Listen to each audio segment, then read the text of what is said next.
Apakah cukup, Ustaz, atau diperbesar lagi? Cukup, cukup. Baik.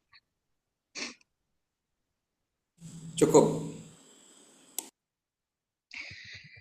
Sebelum Islam datang, bangsa Arab adalah masyarakat yang sudah memiliki budaya, sudah berkebudayaan di berbagai bidang. Mereka juga telah menganut agama dan mempercayai keberadaan Tuhan. Namun, mereka menodai pengabdian mereka terhadap Tuhan dengan perilaku-perilaku khurafat dan syirik. Dalam konteks kehidupan masyarakat, bangsa Arab tidak terikat dengan aturan moral dan standar etika. Mereka memakai hukum rimba. Siapa yang kuat, dia yang berkuasa. Siapa yang lemah, dia akan ditindas. Mereka bertindak berdasarkan nafsu belaka dan tidak menghargai sesama manusia. Di antara contoh perbuatan tidak beretika dan tidak bermoral mereka adalah mereka memperbudak kaum lemah, merendahkan wanita, berzina, membunuh, merampok, dan sebagainya. Sedangkan dalam konteks sosial, bangsa Arab sebelum Islam datang itu terkenal dengan fanatisme suku atau semangat asabiyah mereka. Mereka merasa kelompok mereka yang paling benar, dan jika ada kelompok lain yang mereka rasa adalah musuh, maka kelompok tersebut harus dimarginalkan atau bahkan dimusnahkan. Hal ini menyebabkan bangsa Arab pra-Islam memiliki konflik perang antar suku yang berkepanjangan. Kemudian, dalam kondisi bangsa Arab yang sedemikian rusak inilah Allah Subhanahu wa taala mengutus Nabi Muhammad untuk menyampaikan ajaran dan risalahnya agar bangsa Arab dapat kembali ke jalan yang benar, ke agama yang hanif. Dalam waktu yang relatif singkat, Nabi Muhammad dan Islam yang dibawanya sebagai risalah berhasil membawa bangsa Arab yang mulanya biadab menjadi beradab. Keberhasilan Nabi Muhammad di tengah masyarakat bangsa Arab yang sedemikian liar bahkan membuat dua negara yang berkuasa pada masa itu terperangah, yaitu Persia dan Bizantium. Bahkan sebelumnya Persia dan Bizantium tidak pernah mempertimbangkan untuk menguasai wilayah ini karena saking kerasnya kehidupan di sana dan penghuninya. Kehadiran Nabi Muhammad di tengah-tengah bangsa Arab ini membawa perubahan yang sangat besar hingga mereka mencapai puncak peradaban, baik yang bersifat fisik atau material maupun yang bersifat non-fisik atau rohani. Hal ini sungguh menarik untuk dicermati, oleh karena itu, tulisan ini akan membahas bagaimana Rasulullah mencapai peradaban, baik secara material maupun rohani, dan apa saja indikatornya. Untuk metodologi penelitian, penelitian ini menggunakan jenis kualitatif. Kemudian untuk sumber datanya kami memakai sumber data yang bersifat kepustakaan. Kemudian analisis data yang digunakan adalah analisis data deskriptif. Hasil dan pembahasan. Kondisi bangsa Arab pra-Islam. Secara geografis, Jazirah Arab adalah sebuah wilayah yang berbentuk semenanjung. Dalam peta dunia, semenanjung Arab merupakan semenanjung yang paling besar. Dan semenanjung Arab memiliki 5 bagian. Yang pertama ada Hijaz, yang kedua ada Yaman, yang ketiga ada Tihamah, yang keempat ada Najd, yang kelima ada Yamamah. Kemudian dalam konteks kepercayaan, berdasarkan tafsir kayak Izad Darzawah yang dikutip oleh Aksin Wijaya, ada beberapa hal yang menonjol dari kepercayaan mereka. Yang pertama, perubahan dari tauhid menuju syirik, yaitu dari monoteisme yang diwariskan oleh Nabi Ibrahim menjadi politeisme. Kemudian yang kedua, mereka meyakini adanya malaikat. Namun mereka menganggap malaikat adalah anak Allah. Dan mereka juga meyakini bahwa Lata, Uzza, dan Manat adalah representasi jasadi dari malaikat. Yang ketiga, mereka yakin kepada jin. Mereka meyakini bahwa jin adalah kebalikan dari sifatnya malaikat, dan mereka juga bersekutu dengan jin. Kemudian yang keempat ada penyembahan terhadap berhala. Penyembahan terhadap berhala inilah fenomena syirik yang paling banyak ditemukan di era pra-Islam. Yang kemudian terakhir ada perubahan dari syirik ke Sabi'un dan Hunafa, yaitu mereka keluar dari agama nenek moyang mereka dan masuk ke dalam Islam. Kemudian dalam konteks politik, bangsa Arab pra-Islam identik dengan fanatisme suku dan kabilah. Mereka hidup berdasarkan suku-suku dan tidak saling melebur. Kemudian dalam konteks budaya, bangsa Arab pra-Islam mengenal tradisi syair. Pada masa itu ada dua model syair yang berkembang, yaitu syair yang tidak terpaku pada rumus atau aturan tertentu, dan yang kedua ada mursal, yaitu syair yang mengikuti uslub dan rumus tertentu. Syair pada masa itu dianggap sebagai seni, namun pada masa itu syair-syair dipengaruhi oleh jin dan setan. Hal ini terekam dalam Quran Surah Asy-Syu'ara ayat 4 ayat 224 sampai 226. Pada saat itu mereka menuduh Nabi Muhammad sebagai penyair yang dibantu oleh setan. Selanjutnya ada biografi Nabi Muhammad. Dari pihak ayah, silsilah Nabi Muhammad adalah Muhammad bin Abdullah bin Abdul Muthalib bin Hisham bin Abdul Manaf bin Qusay bin Hakim bin Lu'ay bin Ghalib bin Fir bin Malik bin Nadar bin Kinanah bin Kuzaimah bin Mudrikah bin Mudar bin Nazar bin Ma'ad bin Adnan. Sedangkan dari pihak ibu, Aminah binti Wahab bin Abdul Manaf bin Zurrah bin Hakim yang bergelar Kilab. Dari sinilah bertemunya silsilah kakek Rasulullah yang keenam. Artinya, Rasulullah adalah keturunan Nabi Ibrahim yang berasal dari Nabi Ismail, baik dari pihak ayah maupun pihak ibu. Nabi Muhammad lahir di suku Lail, sebuah tempat di Mekah pada Senin pagi. Ada yang mengatakan 17 Rabiul Awal, ada juga yang mengatakan 13 Rabiul Awal pada tahun gajah, yaitu tahun kedatangan Raja Yaman yang bernama Abraha al-Ashram dengan pasukan bergajahnya untuk menghancurkan Mekah. Kemudian Nabi Muhammad lahir dalam keadaan yatim karena ayahnya meninggal ketika beliau masih dalam kandungan. Setelah lahir, dalam tradisi bangsa Arab, bayi yang baru lahir disusukan dan dibawa ke daerah pedalaman agar mereka bisa tumbuh dengan udara yang segar dan mereka juga bisa mempelajari bahasa Arab yang asli. Oleh karena itu, Nabi Muhammad kecil dirawat oleh Halimah. Sehari-harinya Halimah dibantu oleh Syaimah putrinya untuk merawat Rasulullah. Namun sebelum Halimah, Rasulullah juga pernah disusukan oleh Syuaibah, yaitu budak perempuan milik Abu Lahab. Rasulullah tinggal bersama keluarga Halimah selama 5 tahun. Kemudian Rasulullah dikembalikan kepada ibunya.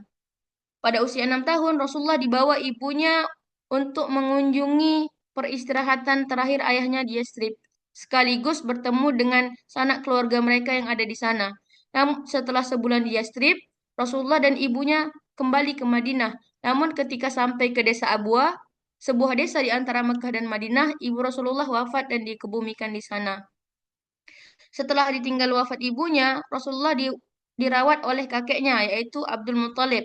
Namun tidak berselang lama, setelah 2 tahun wafatnya ibunda beliau, Abdul Muthalib juga wafat. Namun sebelum wafat, Abdul Muthalib sempat berwasiat kepada Abu Talib agar merawat Rasulullah kecil sepeninggalnya. Sepeninggal Abdul Muthalib, Rasulullah dirawat oleh pamannya. Dan untuk meringankan beban pamannya, Rasulullah menggembalakan kambing kaumnya di samping mengembalakan kambing milik pamannya untuk mendapatkan upah. Menggembala kambing di tengah padang pasir membuat Rasulullah memikirkan alam beserta keajaibannya, hingga ia dapat merasakan dan menginsafi kebesaran Sang Pencipta. Kegiatan ini juga membuat Rasulullah jauh dari segala nafsu dunia, sehingga beliau terhindar dari segala macam noda yang dapat merusak namanya. Tidak hanya sebagai pengembala, Rasulullah juga pernah berkarir sebagai pedagang. Karir ini diawali dengan mengikuti temannya seorang pedagang yang bernama Sa'ib. Karena sebelumnya Rasulullah belum memiliki pengalaman sebagai pedagang. Selama mengikuti Sa'ib, Rasulullah dikenal sebagai orang yang paling dapat dipercaya sehingga mendapat gelar Al-Amin. Karir ini terus berlanjut hingga pada suatu hari Abu Thalib menawarkan Rasulullah untuk menjualkan barang dagangan milik Khadijah binti Khuwailid di Syam. Rasulullah menerima tawaran tersebut dan kembali ke Mekah dengan keuntungan yang berlipat ganda. Setelah 2 bulan pasca kepulangan Rasulullah dari Syam, Rasulullah menikah dengan Khadijah binti Khuwailid. Saat itu Rasulullah berumur 25 tahun. Sedangkan Khadijah berumur 40 tahun dan sudah pernah menikah 2 kali sebelumnya. Dari pernikahan ini lahirlah 6 orang anak yang terdiri dari 2 orang putra dan 4 orang putri. 2 orang putra yaitu Qasim dan Abdullah, sedangkan 4 orang putri yaitu Zainab, Ruqayyah, Ummu Kulsum, dan Fatimah. Namun begitu Rasulullah masih memiliki satu lagi putra yang bernama Ibrahim dari istrinya yang bernama Maria Al-Qibtiyah. Semua putra Rasulullah meninggal selagi masih kecil, sedangkan putri Rasulullah sempat menjumpai Islam dan masuk Islam, namun mereka wafat ketika Rasulullah masih hidup, kecuali satu putri beliau yang bernama Fatimah. Dari Fatimah inilah Rasulullah dikaruniai 2 orang cucu yang bernama Hasan dan Husain, kemudian yang kemudian melanjutkan nasab beliau. Untuk pertama kalinya Rasulullah menerima wahyu ketika berumur 40 tahun di Gua Hira pada bulan Ramadan. Kehidupan Nabi sebagai Rasul dapat dibagi menjadi 2 fase, yaitu fase Makkah dan kurang lebih 13 tahun, dan fase Madinah, yaitu kurang lebih 10 tahun. Setiap fase memiliki tahap dan spesifikasi yang berbeda-beda. Fase Makkah terbagi menjadi 3 tahap, yaitu tahap berdakwah secara sembunyi-sembunyi yang dilakukan kurang lebih 3 tahun, tahap dakwah secara terang-terangan yang dilakukan sejak tahun keempat kenabian, dan yang ketiga tahap dakwah di luar Mekah, termasuk dakwah di Madinah yang dimulai pada tahun ke-10 kenabian. Rasulullah wafat pada usia 63 tahun, tepatnya pada hari Senin, tanggal 12 Rabiul Awal tahun 11 Hijriah, atau bertepatan pada 8 Juni 632 Masehi. Rasulullah wafat di dalam kamar Aisyah di sebelah timur Masjid Nabawi. Kemudian, peradaban profetik sebagai puncak peradaban. Secara etimologi, profetik berasal dari bahasa Inggris yaitu prophetic, yang setidaknya memiliki 4 makna, yaitu yang berkaitan dengan nabi, inspirasi kenabian, yang kedua sifat atau mengandung kenabian, tulisan kenabian, yang ketiga fungsi atau kekuasaan seorang nabi sebagai pribadi, yang keempat prediktif, menyenangkan, tanda-tanda kenabian, peringatan kenabian. Sedangkan merujuk kepada Kamus Al-Munawwir, profetik dalam bahasa Arab diterjemahkan dengan an-nubuwah. Di Indonesia, istilah profetik muncul setelah Kunto Wijoyo menawarkan istilah ilmu sosial profetik sebagai sebuah alternatif untuk melakukan teori building di Indonesia dan sebagai ganti dari istilah teologi transformatif yang digagas oleh Muslim Abdul Rahman. Menurut Kunto Wijoyo, profetik merupakan kesadaran sosiologis para nabi dalam sejarah untuk mengangkat derajat manusia dengan humanisasi atau memanusiakan manusia, liberalisasi, membebaskan manusia, dan transendensi, membawa manusia beriman kepada Tuhannya. Secara singkat, ilmu profetik merupakan ilmu yang berupaya untuk meniru tanggung jawab sosial para nabi. Dalam waktu yang relatif singkat, yaitu sekitar 23 tahun, Rasulullah mampu memberikan perubahan revolusioner terhadap bangsa Arab. Capaian-capaian Rasulullah menjadikan era tersebut sebagai puncak peradaban, tidak hanya berbentuk materi namun juga rohani. Adapun capaian-capaian berserta indikator yang dimaksud adalah sebagai berikut. Pertama, indikator pencapaian peradaban material. Kita bisa melihat dari aspek ekonomi. Sebelum Islam hadir, bangsa Arab itu memiliki tradisi membunuh anak perempuan karena mereka menganggap anak perempuan adalah penyebab kemiskinan. Maka Islam datang membenahi pola pikir ini. Kemudian mereka juga menerapkan sistem bunga atau riba dalam perekonomian mereka. Bahkan mereka menganggap bahwa riba adalah komponen penting dalam sistem perekonomian. Mereka tidak bisa membedakan antara jual beli dan riba. Maka Islam datang meluruskan pemikiran mereka yang salah ini, sebagaimana yang tercantum dalam Quran Surah Al-Baqarah ayat 275. Kemudian selanjutnya, Rasulullah membangun Madinah tanpa sumber dana yang pasti. Karena kaum muhajirin juga datang ke Madinah tanpa membawa kekayaan. Mereka meninggalkan semua harta benda mereka di Mekah. Untuk mengatasi hal ini, Rasulullah membuat kebijakan untuk mempersaudarakan Muhajirin dan Ansar, sehingga terjadi retribusi kekayaan. Selain itu, Rasulullah juga menerapkan sistem kerja sistem kerjasama antar masyarakat dalam bentuk muzaraah, mukhabarah, dan musaqah untuk menumbuhkan ekonomi dan meningkatkan produktivitas. Selain itu, pada tahun ke-9 Hijriah, zakat dan usyr atau pajak mulai diwajibkan dan menjadi sumber pendapatan pokok. Rasulullah membedakan pemanfaat zakat dan usyr. Zakat hanya diperuntukkan bagi mereka yang berhak, sebagaimana yang dijelaskan dalam Quran Surah At-Taubah ayat 60. Selain itu, Rasulullah juga menetapkan kebijakan jizyah sebagai devisa negara pada masa itu. Dalam ilmu fikih, jizyah adalah pajak yang dipungut dari rakyat non-muslim yang membuat perjanjian dengan pemerintahan Islam. Adapun benefit yang dapat mereka ambil adalah mereka mendapat perlindungan dari negara tersebut. Besaran jizyah yang harus dibayar adalah 1 dinar per tahun dan hanya diperuntukkan bagi mereka yang sudah balik dan mampu. Kemudian dalam aspek sosial dan politik, di sana terdapat Piagam Madinah. Wujud Piagam Madinah merupakan bukti nyata langkah dan strategi politik Rasulullah dalam melakukan hubungan diplomatik dengan pihak lain. Piagam Madinah merupakan konstitusi pertama di dunia dan merupakan bukti autentik dalam sejarah peradaban Islam. Melalui Piagam Madinah, Rasulullah membuktikan bahwa perbedaan suku, budaya, adat, bahkan agama bukanlah penghalang dalam membangun peradaban yang unggul. Dan isi Piagam Madinah ini juga berlaku bagi seluruh penduduk Madinah, tidak hanya orang Muslim, namun juga Yahudi. Baik Muslim pun tidak berlaku bagi Muhajirin dan juga Ansor. Piagam Madinah memberikan perlindungan kepada setiap penduduk untuk meyakini agama dan kepercayaan mereka masing-masing, serta memberikan kebebasan kepada mereka untuk menjalankan agama mereka. Dalam berbagai kesempatan, beberapa sarjana mengungkapkan bahwa masyarakat ideal yang tercipta dari Piagam Madinah ini sebagai masyarakat madani. Kemudian untuk poin-poinnya ada bisa dibaca. Selanjutnya,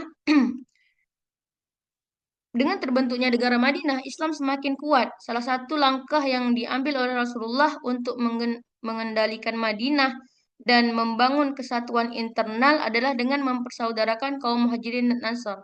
Langkah politik ini dilakukan untuk menghindari terjadinya konflik lama di antara mereka dan untuk meredam efek keretakan sosial yang ditimbulkan oleh berbagai manuver orang-orang Yahudi maupun orang munafik yang berusaha untuk memecah belah kaum Aus dan Khazraj dan juga kaum Muhajirin dan Ansar. Kemudian dari aspek politik, dalam Islam, perang bertujuan untuk mengakhiri perang itu sendiri, sehingga penghilangan nyawa dan pertumpahan darah bukanlah target utama. Pada prinsipnya, perang yang dilakukan oleh Rasulullah hanyalah demi menegakkan kehidupan yang islami dan sebagai upaya untuk menghancurkan kezaliman yang mengusik kedamaian negaranya, sebagaimana yang terjadi pada Perang Hudaybiyah. Perang ini menjadi fakta sejarah bahwa perperangan yang dikobarkan oleh Rasulullah lebih bersifat defensif daripada ofensif. Kemudian selanjutnya ada indikator capaian peradaban rohani dan integrasinya dalam kehidupan. Yang pertama ada akidah yang lurus. Sebelum Rasulullah diutus, bangsa Arab eh, beberapa dari mereka menyembah berhala. Ada juga yang menjadikan pohon dan hewan sebagai sesembahan. Bahkan mereka tidak segan untuk membunuh manusia yang tak bersalah, yang kemudian daging dan darahnya mereka jadikan persembahan untuk sesembahan mereka. Rasulullah datang kepada mereka dengan membawa akidah dan tauhid yang lurus. Beliau mengembalikan kemuliaan manusia dengan mengumumkan bahwa manusia adalah makhluk yang berharga. Beliau juga mengajarkan keyakinan yang sebenarnya bahwa Allah adalah Maha Esa lagi Maha Suci, tidak ada sekutu baginya. Konsep tauhid inilah kemudian menjadi cikal bakal lahirnya integrasi umat manusia. Rasulullah hadir dengan misi perdamaian, persatuan, dan kasih sayang terhadap sesama manusia. Misi ini sangat bertolak belakang dengan budaya dan kebiasaan bangsa Arab yang pada masa itu selalu mengutamakan kepentingan kelompok masing-masing. Yang kedua ada pembinaan iman dan spiritual. Setibanya Rasulullah di Madinah, langkah pertama yang beliau ambil adalah membangun masjid yang kemudian dikenal dengan Masjid Nabawi.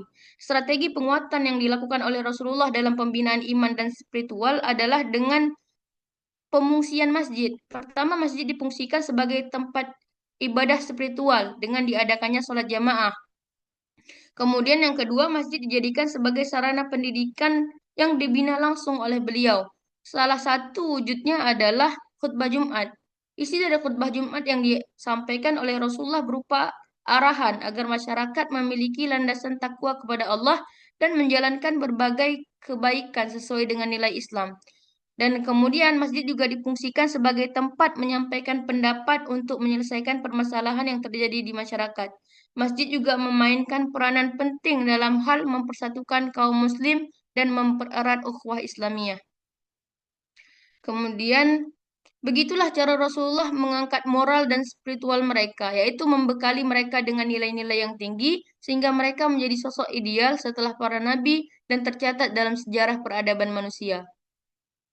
Kemudian ada prinsip keadilan, persamaan hak, dan saling menghormati. Sebelum Nabi Muhammad dan Islam hadir ke tengah-tengah bangsa Arab, sistem perbudakan di antara mereka merajalela. Budak-budak dipekerjakan sesuai dengan kehendak majikannya. Mereka bisa diperjualbelikan, ditukar seperti dalam transaksi barter. Kaum bangsawan juga tidak segan untuk menindas masyarakat rakyat jelata. Penghargaan terhadap manusia bukan berdasarkan prestasi, melainkan berdasarkan prestise. Dan hubungan sosial terjalin karena ikatan darah, bukan karena ikatan-ikatan kemanusiaan dan keagamaan sebagaimana yang ditawarkan oleh Rasulullah.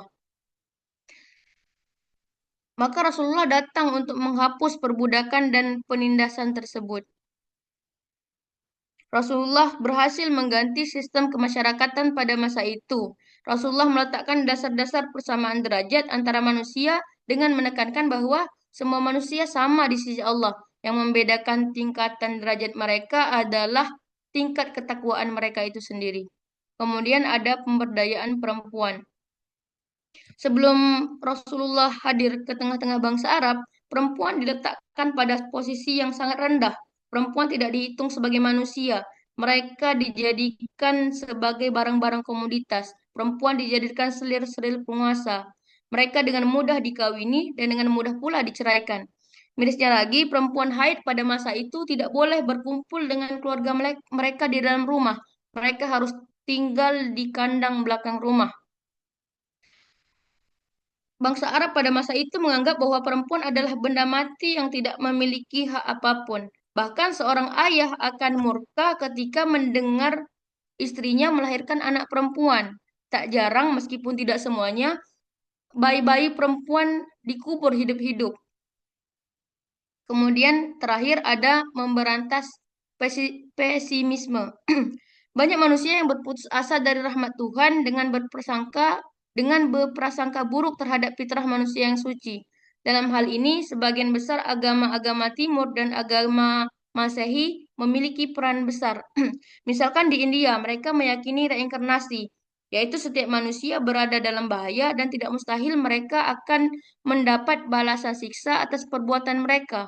Bentuk dari siksa tersebut, mereka dilahirkan kembali dalam bentuk hewan, hewan liar, hewan hina, binatang ternak, atau mereka dilahirkan dalam bentuk manusia yang selalu menderita dan disiksa. Sedangkan dalam ajaran Kristen, mereka meyakini bahwa sejak lahir manusia sudah berdosa dan Yesus menjadi tebusan atas dosa-dosa mereka.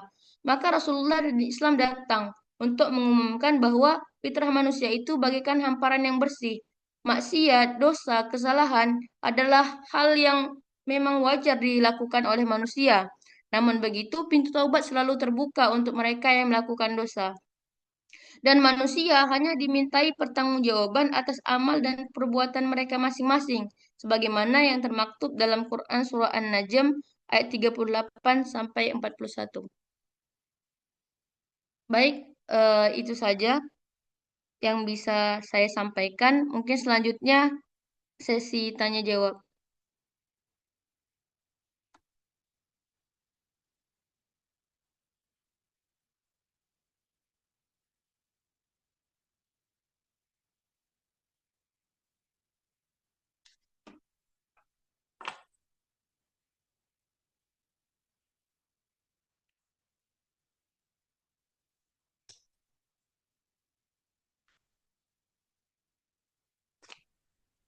Ustazah Nurasikin, Naam, Ustazah. saya ingin bertanya. Naam, Ustazah. Ya, terima kasih kesempatannya. Saya ingin bertanya, kan kita sama-sama tahu kalau misalnya Abu Tholib, paman Rasulullah itu tidak masuk Islam sampai beliau wafat gitu. Nah, apakah ada hikmah di balik Abu Tholib yang tidak masuk Islam? Lalu pertanyaan yang kedua, dan apakah ada hikmah tertentu mengapa anak Rasulullah itu seluruhnya wafat sebelum Rasulullah wafat, kecuali Fatimah, yang dimana Fatimah ini adalah anak perempuan, bukan anak laki-laki, gitu. Dan sebagaimana kita tahu, kalau yang apa ya, yang mungkin bahasanya yang meneruskan nasab itu kan anak laki-laki. Nah, gitu. Jadi apakah ada hikmah tertentu gitu? Anak yang masih hidup sampai Rasulullah wafat itu hanyalah Fatimah dan beliau ini adalah anak perempuan gitu. Syukron. Naam, Ustazah.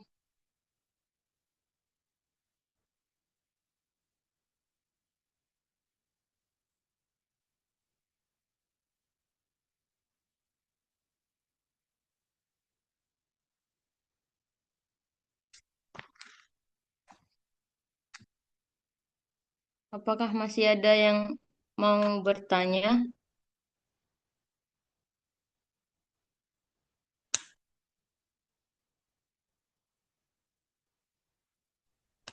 Baik, Ustazah, saya ingin bertanya. Naam, Ustaz.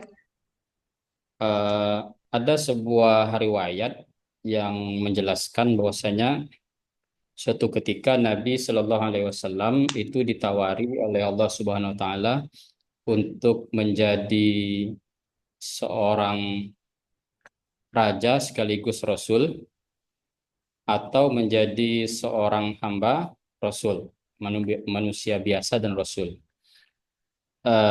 Ternyata Rasulullah SAW berdasarkan pertimbangan dari malaikat Jibril atau saran daripada malaikat Jibril, itu beliau memilih menjadi hamba dan Rasul, tidak memilih raja dan Rasul. Eh, apa ini, apa namanya, apa hikmah, apa alasan kira-kira di balik itu? Nah, sekarang ini kalau kita mendapati pilihan yang serupa, mungkin kan kita memilih jadi bupati sekaligus jadi ustadz gitu kan, daripada jadi apa namanya, jadi orang biasa, petani misalnya, atau orang-orang biasa lah ya, yang tidak memiliki kekuasaan dan jadi ustadz. Itu lebih efektif jadi pejabat dengan dan ustadz. Kira-kira seperti itu, Ustazah. Apa namanya? Nah, mengapa Rasulullah SAW atas arahan daripada Malaikat Jibril itu memilih demikian, apa pertimbangan-pertimbangannya itu? Mungkin itu, terima kasih. Baik. Hmm, mungkin ada Ustazah yang mau membantu menjawabkan.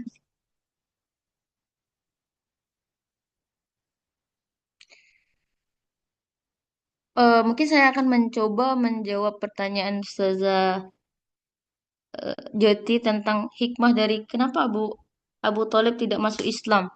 Mungkin mungkin karena Ana juga belum pernah baca sebelumnya. Tapi menurut Ana pribadi, kenapa? Karena kita tahu bahwa Abu Thalib itu paman satu-satunya tempat Nabi berlindung, melindungi Nabi. Nah, Abu Thalib melindungi Nabi karena dia punya power. Tapi kalau misalkan Abu Thalib masuk Islam, mungkin powernya hilang. Siapa yang akan melindungi Nabi setelah itu? Mungkin itu yang Ana pikirkan begitu, gitu. Tapi mungkin ada ustadz-ustazah memiliki pendapat yang lain bisa dibantu.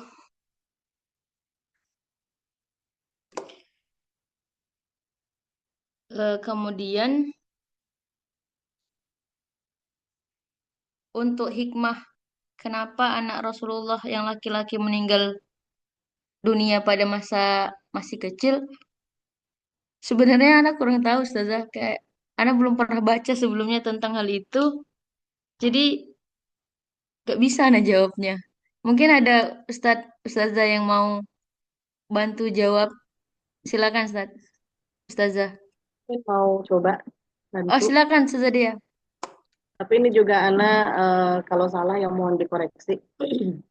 Pernah dengar dulu mengapa anak-anak Rasulullah terutama yang laki-laki ya diwafatkan gitu ya oleh Allah. Karena itu sebenarnya untuk menjaga kenabian beliau. Kalau tidak salah seperti itu. Jadi karena jika misalkan anak laki-lakinya itu masih hidup, itu rentan akan menimbulkan permasalahan ke depannya gitu ya. Sebagai oh ini anaknya Nabi gitu kan. Kemudian nanti khawatir ada yang mengira bahwa kenabian itu bisa diwariskan seperti itu. Nah, kita bisa lihat sendiri kan cucu Rasulullah yang laki-laki Hasan Hussein meskipun tidak dari anak laki-laki ya, tapi dari anaknya yang perempuan gitu kan. Itu pun kan ada permasalahan yang timbul kan setelahnya pasti gitu, apalagi di zaman yang penuh fitnah. Nah, mungkin itu hikmahnya Allah mewafatkan keturunan beliau terutama yang laki-laki yang dimana bangsa Arab itu kan sangat apa ya berbangga-bangga gitu ya dengan anak laki-laki kan. Nah, kemudian ditutuplah celah supaya tidak menimbulkan fitnah di kemudian hari tentang kenabian beliau. Itu sih mungkin Allah alam. Syukran Ustazah dia. Saya rasa ya begitu. Kayak kan ada juga kenapa hikmah dari meninggalnya Nabi Muhammad juga begitu kan untuk supaya menjaga kerasulan beliau sehingga misalkan kalau Nabi Muhammad itu punya ayah pasti kalau ada kalau sesuatu yang berat menimpa Nabi Muhammad pasti kan datang ke ayahnya kayak abi abi abi gitu. Namun ketika Nabi Muhammad itu sebagai eh, menjadi yatim kan Nabi Muhammad tidak punya ayah jadi ketika ada sesuatu yang menimpa beliau, sesuatu yang berat, langsung ke Robbi, Robbi, Robbi begitu. Jadi begitu kira-kira. Ustazah.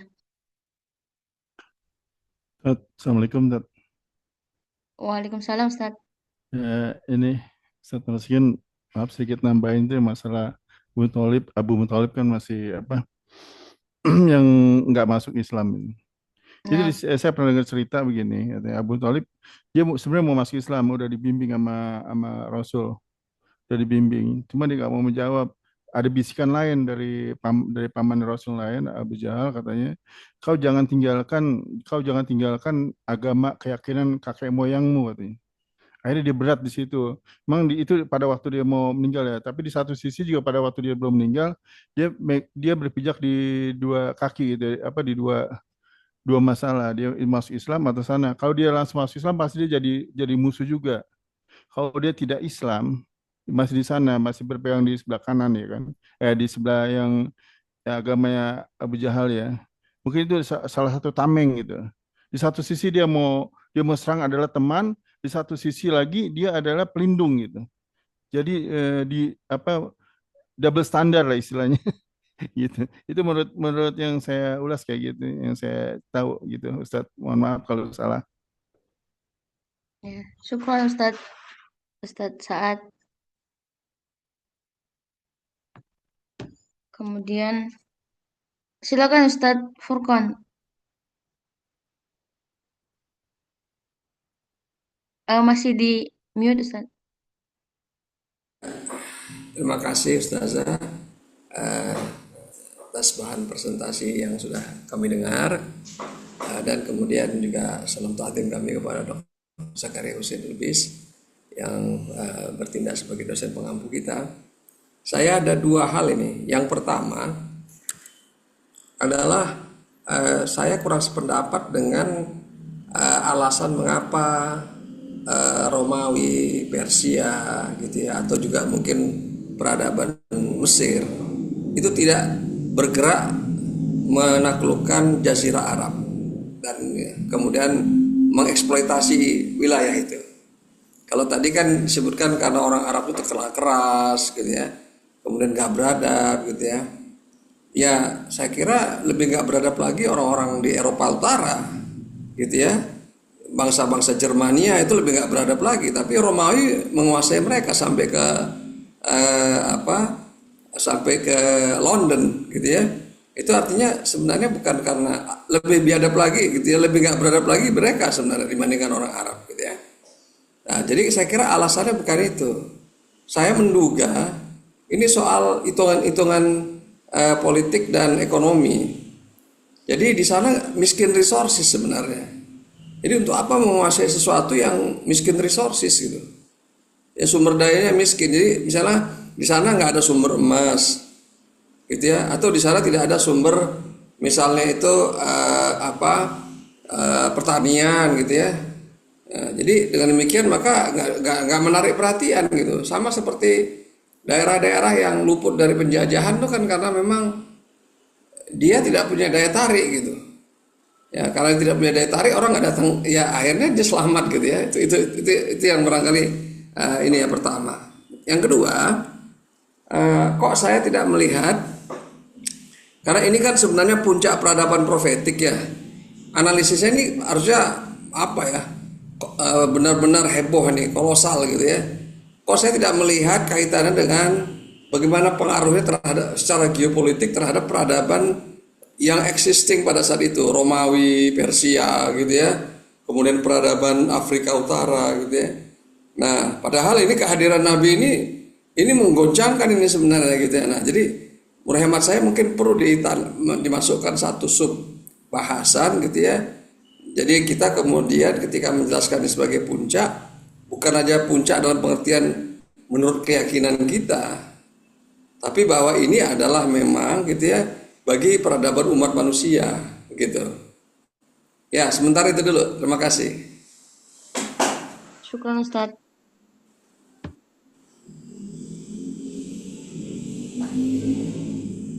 Assalamualaikum warahmatullahi wabarakatuh. Waalaikumsalam warahmatullahi. Silakan Ustaz. Iya, ingin bertanya terkait sebagaimana yang tertera dalam makalah ini, bahwasanya di sini kan memberikan sebuah catatan terkait biografi Nabi Muhammad SAW kan, Nah, Ustaz.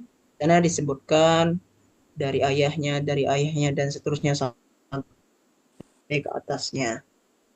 Nah, pertanyaan saya, seberapa penting ilmu nasab ini sehingga sampai-sampai Nabi Muhammad SAW ditulis sampai ke ayahnya. Walaupun semisalnya nggak ditulis dari ayahnya, akan tapi Nabi Muhammad SAW sendiri membawa mujizat al ini sudah membuat mereka percaya, orang-orang Muslim. Mengapa, seberapa penting ilmu nasab ini terhadap umat?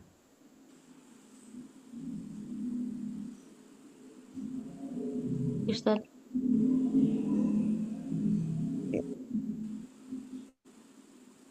Mungkin ada Ustaz-Ustazah yang mau membantu. Satu lagi Ustazah, terkait itu, apakah ayahnya Nabi Muhammad SAW itu seorang Muslim atau bukan? Karena dikatakan di dalam Al-Quran, وَمَا كُنَّا مُعَذِّبِينَ حَتَّى نَبْعَثَ رَسُولًا. Ibaratnya kan dari masa Nabi Isa ke Nabi Muhammad SAW itu merupakan masa-masa kekosongan yang saya pernah dengar dari guru-guru kita. Nah, apakah ayahnya beliau itu seorang Muslim atau bukan? Ya memang kalau dilihat memiliki keesaan, kan, tapi secara pastinya apakah ada riwayat, apakah ada bukti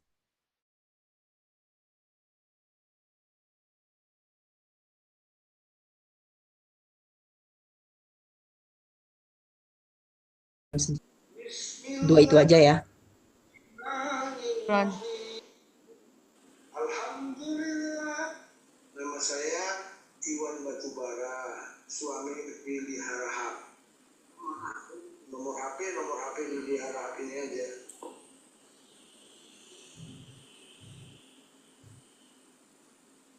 Baik Ustadz, tadi masih ada pertanyaan Ustadz nikmat yang belum terjawab. Kenapa Rasulullah memilih menjadi hamba dan rasul ketimbang menjadi raja dan rasul?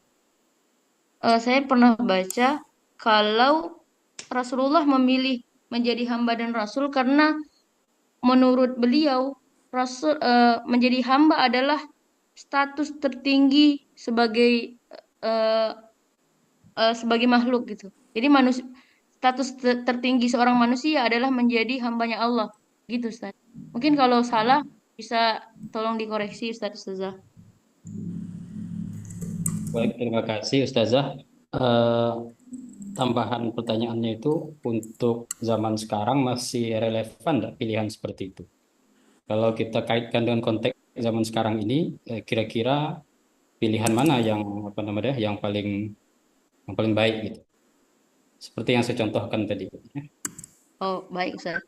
Kalau untuk zaman sekarang, saya kira itu gak ada pilihan yang bisa kita bilang, ah ini yang paling tepat. Karena menurut saya itu tergantung orangnya. Misalkan memang orang ini punya kredibilitas dalam politik, nah bisa aja kalau mau jadi ustadz plus bupati. Namun misalkan beliau ternyata tidak punya kemampuan leadership dan politik, saya pikir lebih baik jadi ustadz dan orang biasa saja gitu. Karena malah ketika dia jadi masuk ke politik, jadi pemimpin, tapi dia tidak punya kemampuan untuk itu, malah dia akan merusak jabatannya dan memberikan mudarat yang lebih buruk gitu. Lebih baik dia fokus ke dakwahnya saja, ke masjid-masjid, ke majelis taklim begitu. Jadi tergantung orangnya, dia punya kredibilitas politik nggak, bisa nggak dia memimpin gitu. Kalau menurut hemat saya begitu Ustadz. Nah, kalau Ustazah ada jawaban yang lain, monggo Ustazah.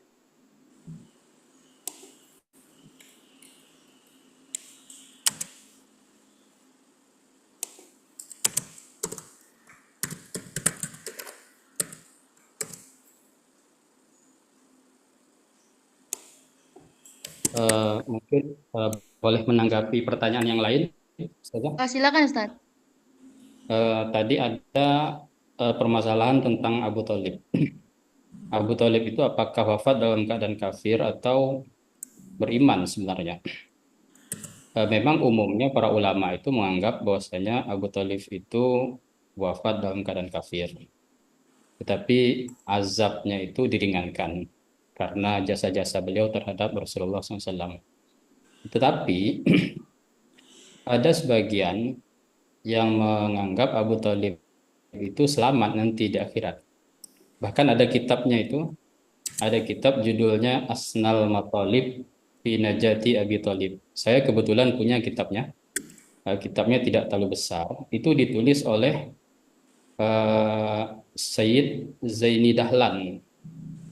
Yang mana Sayyid Zaini Dahlan ini dulu kalau tak salah mufti Syafi'i di Mekah, mufti mazhab Syafi'i. Beliau itu guru dari ulama-ulama Indonesia yang belajar di Mekah, termasuk guru daripada Imam Nawawi Al-Bantani.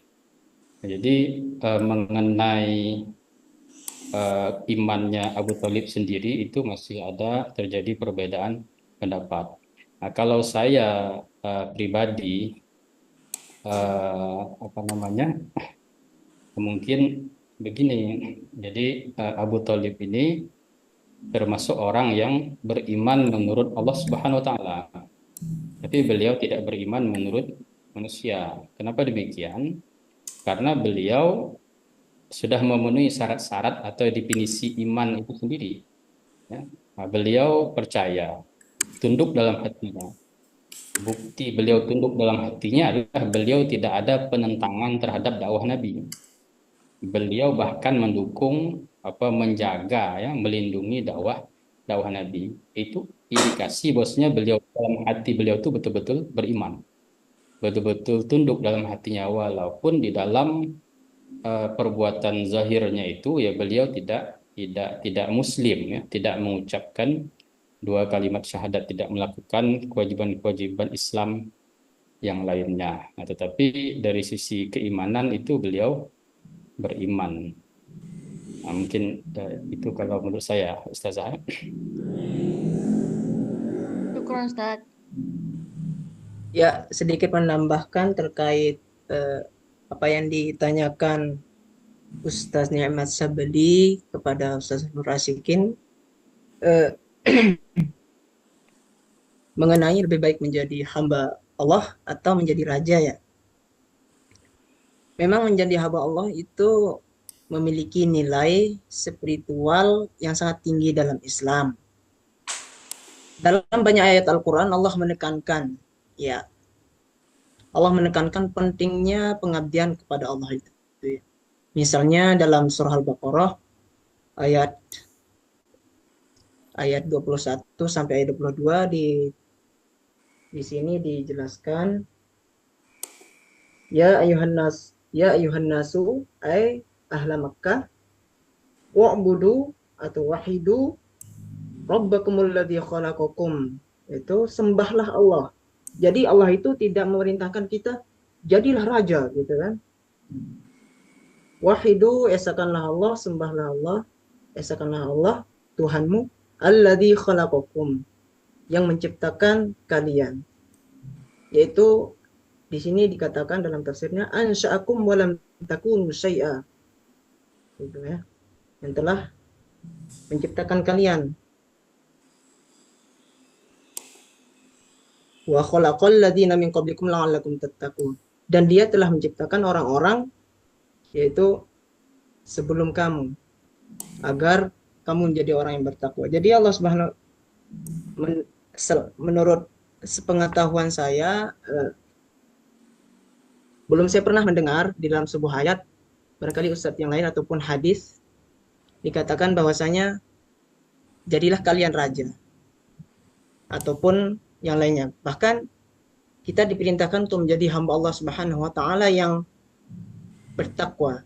Karena menjadi raja atau pemimpin duniawi ya termasuk, juga memiliki tanggung jawab yang besar sebenarnya. Dalam Islam kepemimpinan bukan hanya tentang kekuasaan, tapi juga tentang keadilan dan amanah. Kita sering mendengar Rasulullah SAW bersabda, setiap kalian adalah pemimpin dan setiap pemimpin akan dimintai jawabannya atas yang dipimpinnya.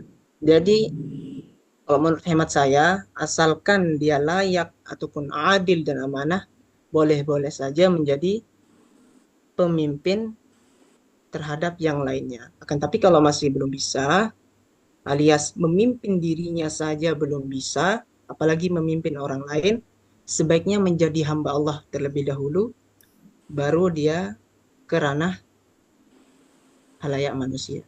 Begitu, barangkali yang dapat saya sampaikan.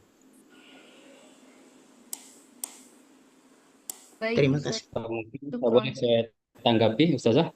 Silakan, Ustaz. Inti pertanyaan itu begini. Nabi ini kan memiliki semua kelebihan, semua kemampuan, ya kan?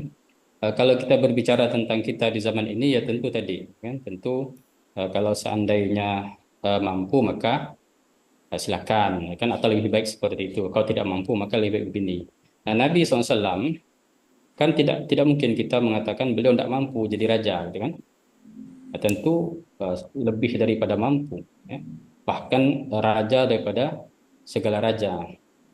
Nah, jadi itu ini ya permasalahan itu. Jadi kenapa dengan beliau mampu seperti itu, dengan kemampuan yang luar biasa seperti itu, tapi beliau atas arahan daripada Malaikat Jibril itu memilih menjadi hamba dan rasul ketimbang raja dan rasul, seperti Nabi Sulaiman alaihissalam, gitu kan.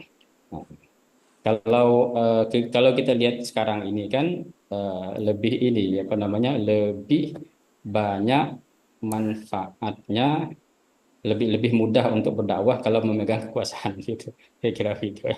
Nah, kalau Rasul itu beliau kan mampu kan. Nah, kenapa memilih yang ini? Ya? Memilih yang jadi hamba ini, ya, daripada menjadi raja, atau berhubungan dengan hal-hal yang akhirat, misalnya kalau jadi raja itu nanti berkurang ininya, apanya berkurang pahala-pahala yang sifatnya ukhrawinya itu karena kenikmatan-kenikmatan dunia itu sudah dapatkan atau bagaimana?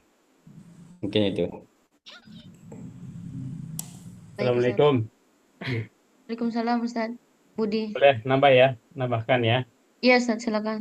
Mengenai tadi sepintas saya dengar mengenai Jazirah Arab bahwa terkenal dengan dengan karakter yang jahiliyah ya, dibilang jahiliyah atau yang memang ini ya.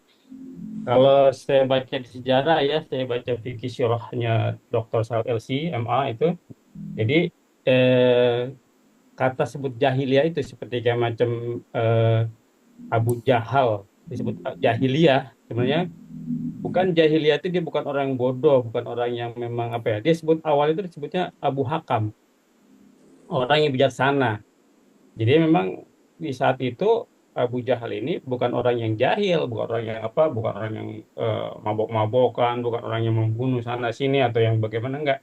Tapi dia jahil dalam artian bahwa dia itu udah ada cahaya Islam di depan mata, dia nggak ambil.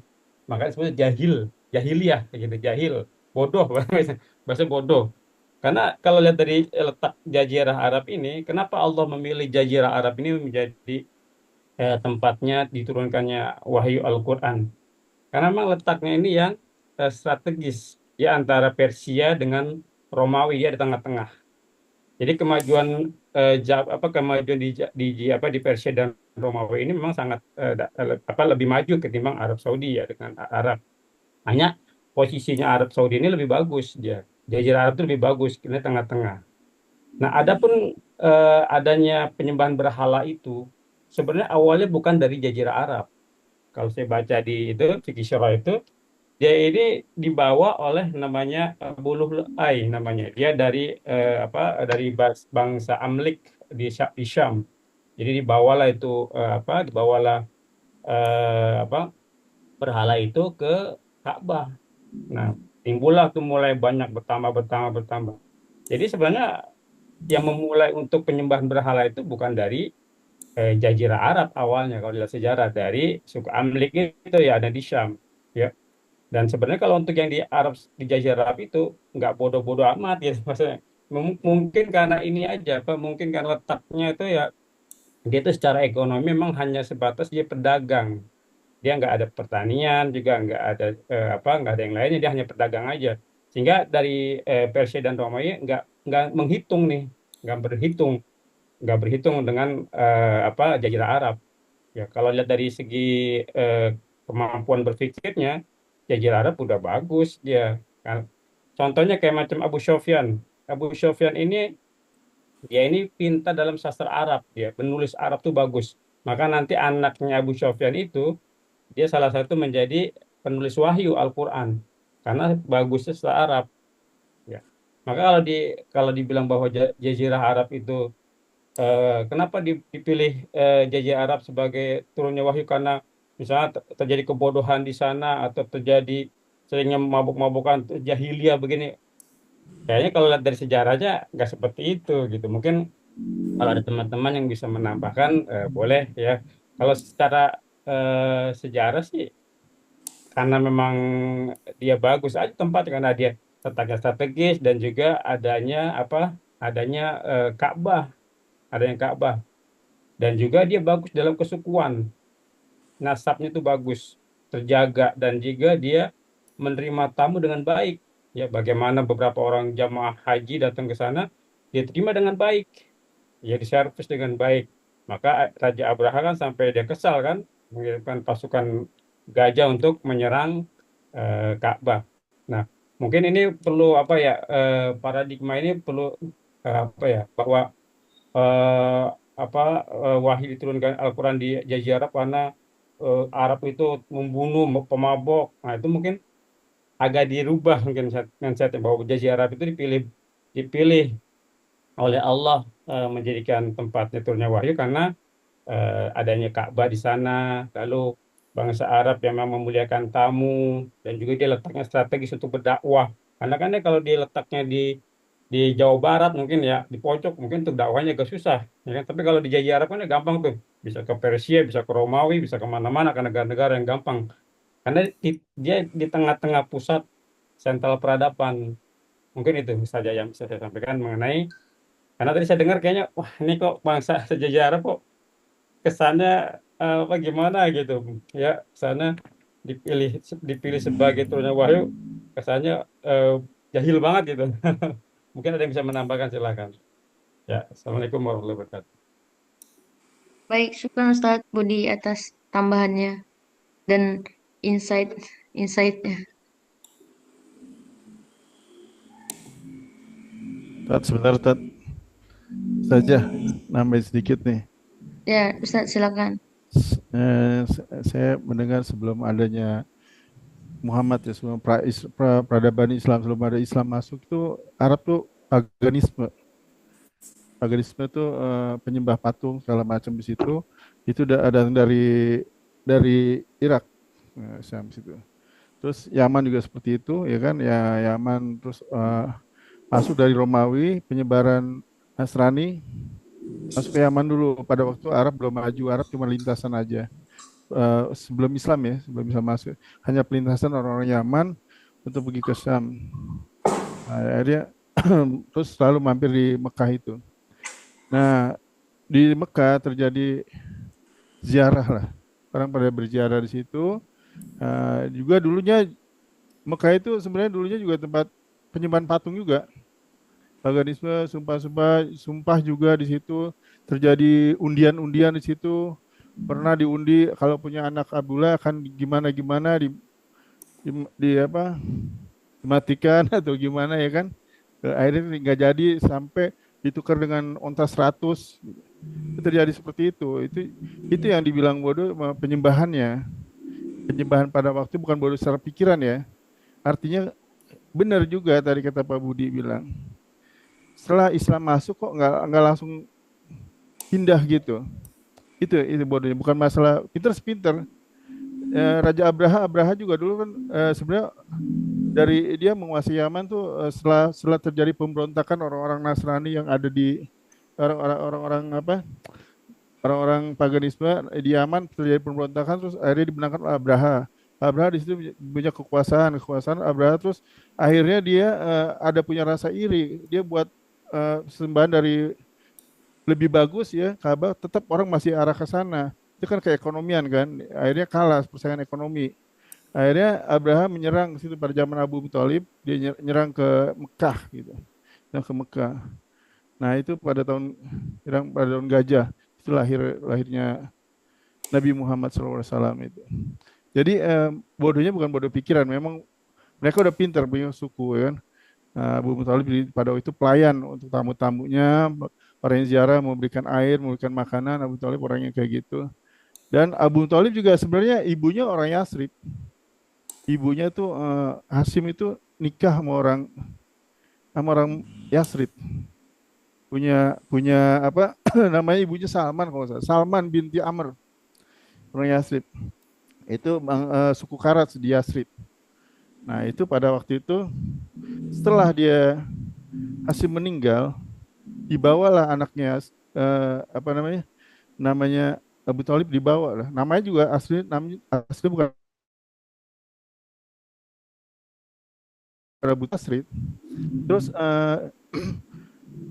dia ini sama pamannya, salah satu pamannya lagi, diambil, ada ponakannya katanya udah besar, dia tarik lagi ke Mekah.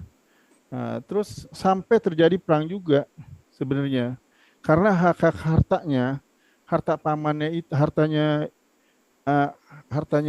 Abu Thalib itu, ya kan, harusnya dibalikin kan, harta dari Hashim. Terus ditolak sama Naufal, salah satu anaknya, saudaranya Hashim. Nah, itu terjadi di situ. Jadi sebenarnya udah ini, kalau tadi dibilang bodoh ya nggak bodoh-bodoh juga ya. Soalnya pada waktu itu cuman kekuasaan aja, memang buat lintasan aja. Mungkin karena keyakinannya ya, itu yang dibilang kegelapan jahil itu. Saya rasa itu aja sih ulasan dari saya. Tambah dari saya. Terima kasih. Kalau salah tolong dikoreksi. Baik, syukron.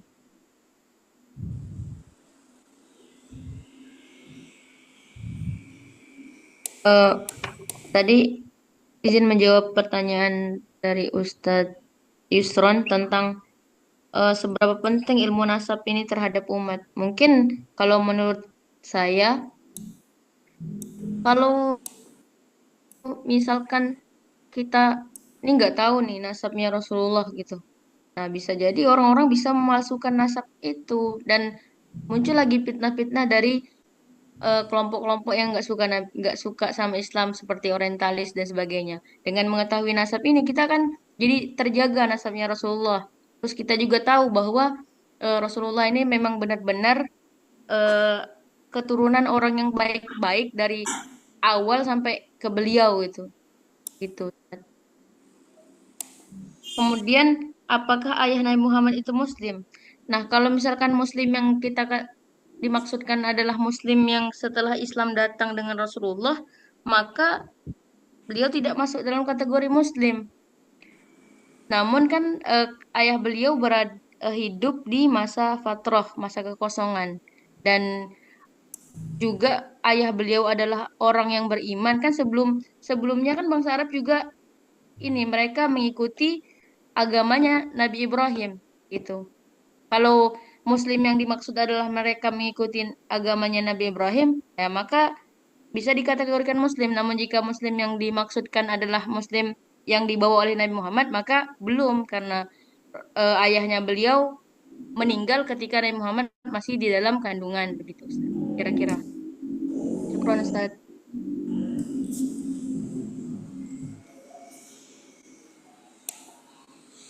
Saya boleh berkomentar lagi? Ya, silakan, Ustaz.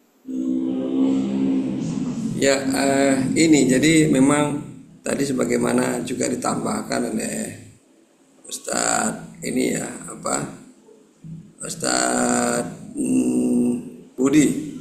Budi ya. Jadi sepertinya di kita ini ada dua versi ya cara membaca Nabi ini. Versi pertama melihat Nabi ini sebagai sosok yang menyelamatkan bangsa Arab dari jahiliyah gitu ya. Kemudian akhirnya dan di sana berkembanglah akhirnya kemudian peradaban Islam. Cuma versi ini satu mengesankan orang Arab tuh memang bukan orang yang bisa dipilih gitu atau siap dipilih. Padahal ternyata dari situlah Allah memilih Nabi terakhir nih gitu ya. Jadi artinya mereka punya keistimewaan sehingga tidak mungkin. Apalagi kalau kita kaitkan dengan kajian-kajian kita terdahulu gitu ya. Bagaimana Ibrahim memilih kemudian dari sana turun Ismail, Ishak gitu ya. Dan siapa yang dikorbankan gitu ya. Nah itu kan sebenarnya versi ini ada membawa muatan pesan gitu ya yang bisa mendiskreditkan sebenarnya gitu ya. Tapi ini berkembang memang gitu ya. Dan itu memang fakta-fakta pada batas tertentu memang benar gitu ya. Hanya saja menurut hemat saya rasanya kalau itu yang dijadikan alasan Allah gitu ya. Rasanya itu orang lain akan menganggap itu tidak terlalu signifikan, terutama kalau konteksnya peradaban. Kalau konteksnya sebagai guru satu masyarakat lokal komunitas tertentu ya itu signifikan gitu ya. Tapi kalau untuk peradaban saya kira nggak signifikan gitu ya. Nah kemudian yang berikutnya lagi ada versi yang lain dan kita perlu sebenarnya itu sumber-sumber ketiga gitu ya, seperti misalnya isyarat-isyarat yang digambarkan oleh kitab-kitab terdahulu. Jadi nubuat ini harusnya disebutkan juga gitu ya. Ini akan datang nih the greatest man gitu ya, orang hebat nih paling besar gitu ya. Nah, siapa dia? Namanya dinubuatkan gitu ya. Nah, kemudian versinya Al-Qur'an itu namanya Ahmad. Gitu ya, tapi sejauh ini banyak orang mengatakan termasuk orang-orang yang sudah mu'allaf pun gitu ya bahwa tidak tertera nama itu persisnya gitu ya. Kecuali pada misalnya itu nyanyian Kidung Salomon misalnya gitu ya. Tapi ternyata dari sisi yang lain ada misalnya sebagai penghibur gitu ya. Dan itu ternyata teksnya ada. Jadi teks itu nyata baik di dalam Taurat Perjanjian Lama maupun juga dalam Perjanjian Baru gitu ya. Nah jadi kalau saya melihat dari situ itu. Nah ini yang kemudian akan menjadi bahan sangat menarik sekali karena konteksnya adalah dunia sebenarnya ini. Rasulullah datang ini memang sudah dinubuatkan dan dia adalah memang model manusia yang memang nanti ini akan menjadi kemudian model universal bagi seluruh umat manusia. Itu sekira ininya apa namanya? Saya kira ini memang dimasukkan di dalam makalah. Nanti gimana caranya? Tapi intinya apa? Dua versi ini itu berkembang di masyarakat kita. Versi yang pertama itu yang saya kira lebih dominan ya ketimbang versi yang kedua. Gitu ya. Padahal versi kedua ini sebenarnya harusnya itu yang kita lebih banyak ketengahkan. Gitu ya. Terima kasih. Syukron. Baik, Ustadz Ustazah. Mungkin bisa kita kembalikan ke Ustadz Zakaria Husin Lubis untuk memberikan tanggapan dan memberikan pencerahan. Syukron. Silakan Ustadz. Wih, masih lama lagi ya, masih jam 5. Masih jam 5 itu belum nanti aja, masih lanjut lagi diskusi ini, masih menarik ini. Tat, Ya boleh Tat Ustadz. sedikit Tat? Aku ini sedikit boleh nambahin. Silakan Ustadz. Apa ya? Ini apa? Tadi kita bicara masalah Muslim ya. Abdullah Muslim bukan. Terus ada yang bilang Ibrahim Muslim bukan. Saya rasa tuh kayak Ibrahim, Abdullah itu Muslim. Karena Muslim itu saya ambil dari kata aslama, arti selamat. Aslama yuslimu, ya kan? Aslama yuslimu, ya kan? Islaman, itu kan. Jadi orang yang mau Islaman itu adalah keselamatan. Jadi orang yang mau selamat itu ya satu ambil kata Muslim, ya pasti orang yang selamat. Cuman masalah ininya, masalah tata cara ibadahnya mungkin yang beda. Rasul sama Abdullah beda. Tapi untuk jalurnya sama adalah aslama, ya kan? Aslama yuslimu, ya kan? Aslama yuslimu islaman. Bahwa muslimun, gitu kan? Kalau kita sorofin kan itu asal kata dari selamat. Jadi orang yang mau selamat itu orang yang selamat itu adalah orang Muslim. Jadi kalau zamannya Nabi Muhammad itu tata cara ibadahnya yang beda sama mungkin Nabi Ibrahim, mungkin Nabi Musa atau yang lain ya, nabi-nabi yang terdahulu ya. Itu aja. Jadi kalau kita bilang Abdullah Muslim, ya Muslim.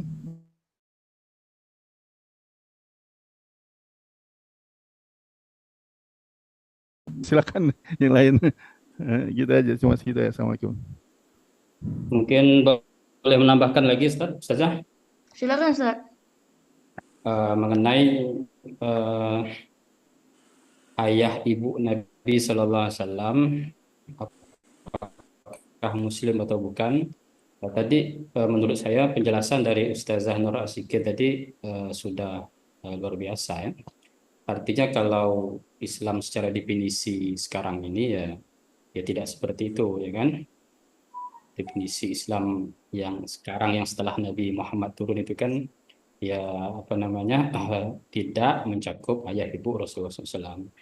Tapi itu kan hal lafziyah ya. Hanya kata saja Islam atau bukan atau istilah apapun itu menurut saya bukan intinya. Intinya itu apakah ayah ibu Nabi itu selamat atau tidak. Maksud selamat itu nanti.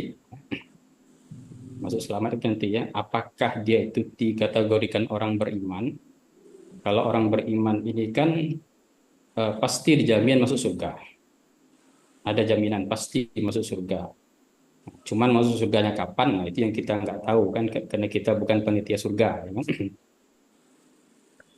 Dan apakah masuk neraka apakah masuk neraka atau tidak? Nah itu kita tidak tahu juga, ya kan? Bisa jadi ada masuk nerakanya, bisa jadi langsung masuk surga. Itu. Nah jadi berarti pertanyaannya itu apakah ayah dan ibu Nabi itu pasti selamat nanti? Saya kira itu pertanyaan yang tepat. Nah, kalau seperti itu pertanyaannya berarti kita menjawabnya juga berdasarkan kabar-kabar yang bersifat wahyu ya atau dari hadis Rasulullah SAW sendiri. Nah, permasalahan ini kan muncul karena ada hadis Nabi SAW itu mengisyaratkan bahwasanya ayah ibu beliau itu kan termasuk orang yang masuk neraka. Hadis itu hadis sahih riwayat Imam Muslim. Nah, tetapi ada ayat seperti yang disebutkan oleh Ustadz Muhammad Yusron tadi, ya surat Al-Isra ya kalau tidak salah. Apa namanya? Wa ma kunna mu'adzibahum hatta nab'atha rasula. Ya. Kami tidak akan mengazab mereka sampai datang kepada mereka Rasul. Jadi ini kan kondisi ayah dan ibu Nabi ini kan mereka ini kan hidup di masa fatrah, masa yang tidak ada Rasulnya. Sebelumnya zaman Nabi Isa beliau tidak ketemu.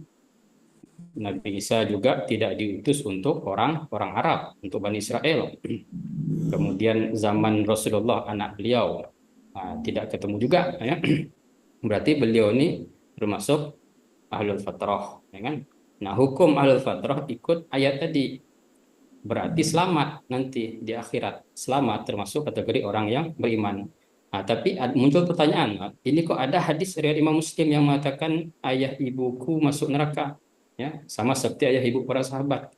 Nah, itu jawaban salah seorang daripada pakar akidah filsafat di Universitas Al-Azhar itu, nama beliau itu Profesor Toha Dusuki Hubeshi.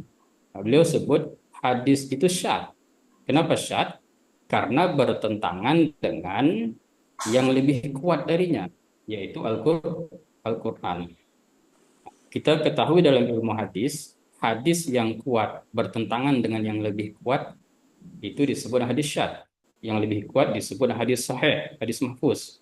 Hadis yang sahih bertentangan dengan hadis yang lebih sahih. Itu hadis yang sahihnya terpaksa kalah, ya. Jadi hadis yang lemah jadinya. Ini hadis yang sahih bertentangan dengan Al-Quran yang mutawatir.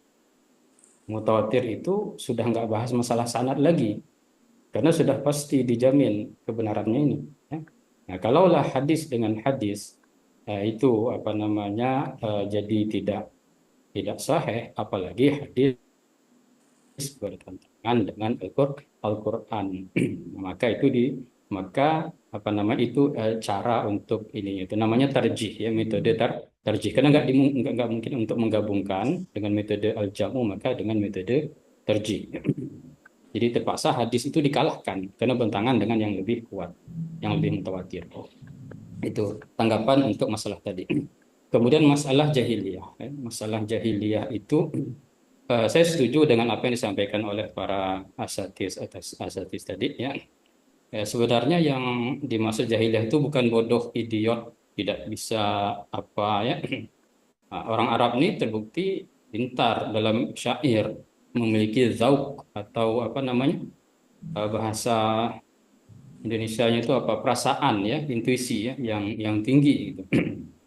Bahkan syair-syair mereka itu punya wazan-wazan tertentu. Padahal mereka belum ada ilmu tentang wazan-wazan waktu itu. Adanya ilmu itu ketika masa Imam Khalil yang membuat ilmu itu, yang dikenal dengan ilmu arud. Nah, tapi ternyata syair-syair orang Arab itu sudah terwazan atau sudah tersusun ada sajaknya dengan jelas. Nah, jadi jelas, ya, yang dimaksud itu bukan jahiliyah dalam arti secara bahasa, yaitu bodoh. Jadi yang dimaksud bagaimana? Yang dimaksud jahiliyah itu tadi, ya, apa namanya keminter, ya, atau gimana, ya. Contoh, mereka ada riwayat mengatakan orang Arab jahiliyah dulu mereka tawaf telanjang. Nah, mungkin kita sering pernah mendengar itu, ya. Mereka telanjang tawafnya itu. Yang telanjang itu suku-suku Arab selain Quraisy. Arab Quraisy itu tidak telanjang. Ketika ditanya kenapa tawaf telanjang, jawaban mereka bagaimana? Jawaban mereka itu, kami tidak mau tawaf dengan baju yang penuh dengan dosa. Jadi baju yang berdosa menurut mereka, ya. Kami tawaf telanjang, kami buang baju-baju yang dosa itu, kami tawaf telanjang, kami tawaf dalam keadaan bersih, telanjang. Nah, itu apa namanya itu? Bodoh atau pintar, ya? Atau kemintar. Ketika ditanya Tuhan mereka, siapa Tuhan kalian? Mereka jawab Tuhan Allah juga, ya, Allah. Tapi ketika ditanya mengapa kalian menyembah berhala, jawabannya untuk mendekatkan kami kepada Allah itu. Liyuqarribu, lupa ayatnya itu, Ustaz, mungkin ada yang ingat, ya? Liyuqarribuna ilaihi zulfa ya. Ilallahi zulfa. Iya, ada zulfanya lah ya. Ya. Tuh. Nah, jadi ketika ditanya kenapa nyembah berhala, Tuhannya Allah, kenapa nyembah berhala? Ya, jawabannya tadi ya kami tidak nampak Allah ya, untuk mendekatkan diri kami kepada Allah itu caranya. Nah, itu pintar atau bodoh itu seperti itu ya, atau kemintar atau bagaimana ya kan? Tuh. Kemudian juga kemungkinan disebut jahiliyah itu karena memang dibandingkan dengan peradaban-peradaban lain di luar Arab itu, waktu itu kan yang terkenal kan Persia Romawi ya, sebelumnya Yunani kan. Waktu zaman Nabi itu kan Persia Romawi itu puncak peradaban. Nah, memang bangsa Arab memang tinggalan ya, dibandingkan dengan dua peradaban itu. Kita jelas ya, nggak ada kerajaan di Mekah itu, nggak ada kerajaan ya. Mungkin hanya sekedar pemimpin spiritual lah mungkin ya, atau pemimpin-pemimpin kecil kan. Kalau dilihat dengan hal tersebut tadi, maka bangsa Arab itu jauh ya kan, jauh ketinggalannya daripada bangsa Romawi dan bangsa Persia. Mungkin itu untuk sementara. Terima kasih. Baik, syukron Ustadz Nikmat. Kemudian ada Ustadz Nandang. Silakan Ustadz. Masih di mute Ustadz. Oh iya. Baik, jazakallahu khairan katsir atas waktunya. Tadi kan judulnya berbicara tentang puncak tertinggi kenubuahan ya. Kalau misalkan Nabi itu menjadi puncak tertinggi propetiknya dan Nabi Muhammad datang ke Madinah setelah itu membuat suatu negara, apakah puncak tertingginya itu adalah membuat suatu negara? Gitu ya. Itu yang pertama. Gitu. Kalau memang puncak tertingginya membuat suatu negara, ya, berapa urgensinya membuat negara seperti yang dibuat oleh baginda kita Nabi Shallallahu Alaihi Wasallam? Seperti itu. Dua pertanyaan. Baik Ustadz. Mungkin langsung saja saya jawab Ustadz. Menurut saya, oh ya. Saya nambah dikit. Oh ya, pertanyaannya nyambung nih dengan Ustaz Nandang. Apa ukuran puncak peradaban profetik ini? Kenapa disebut puncak peradaban? Ukurannya apa? Karena kalau itu sudah tahu kita jawabannya, maka nanti apakah itu negara dan sebagainya kan gitu ya.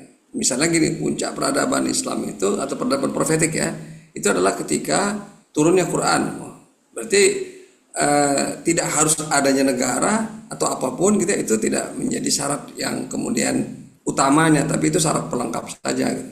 Itu yang jadi pertanyaan saya. Makasih.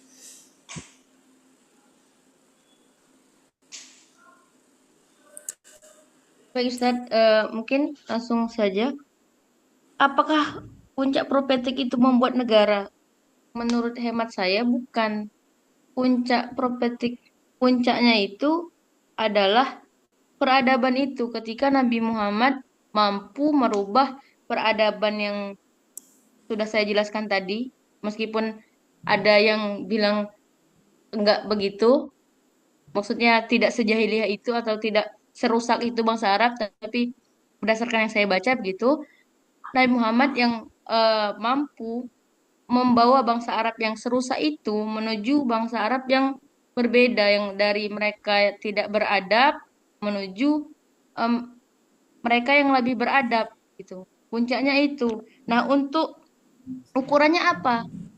Karena tidak ada ukuran yang pasti, maka kami menggunakan indikator-indikator seperti yang sudah saya tulis di paper tadi, seperti dari aspek ekonomi apa saja yang berubah, dari aspek politik dan sosial apa saja yang berubah, kemudian dari aspek militer bagaimana perubahannya, kemudian untuk yang dari peradaban rohani bagaimana apa saja yang dibawa oleh Nabi, apa saja yang dijadikan lebih baik oleh Nabi.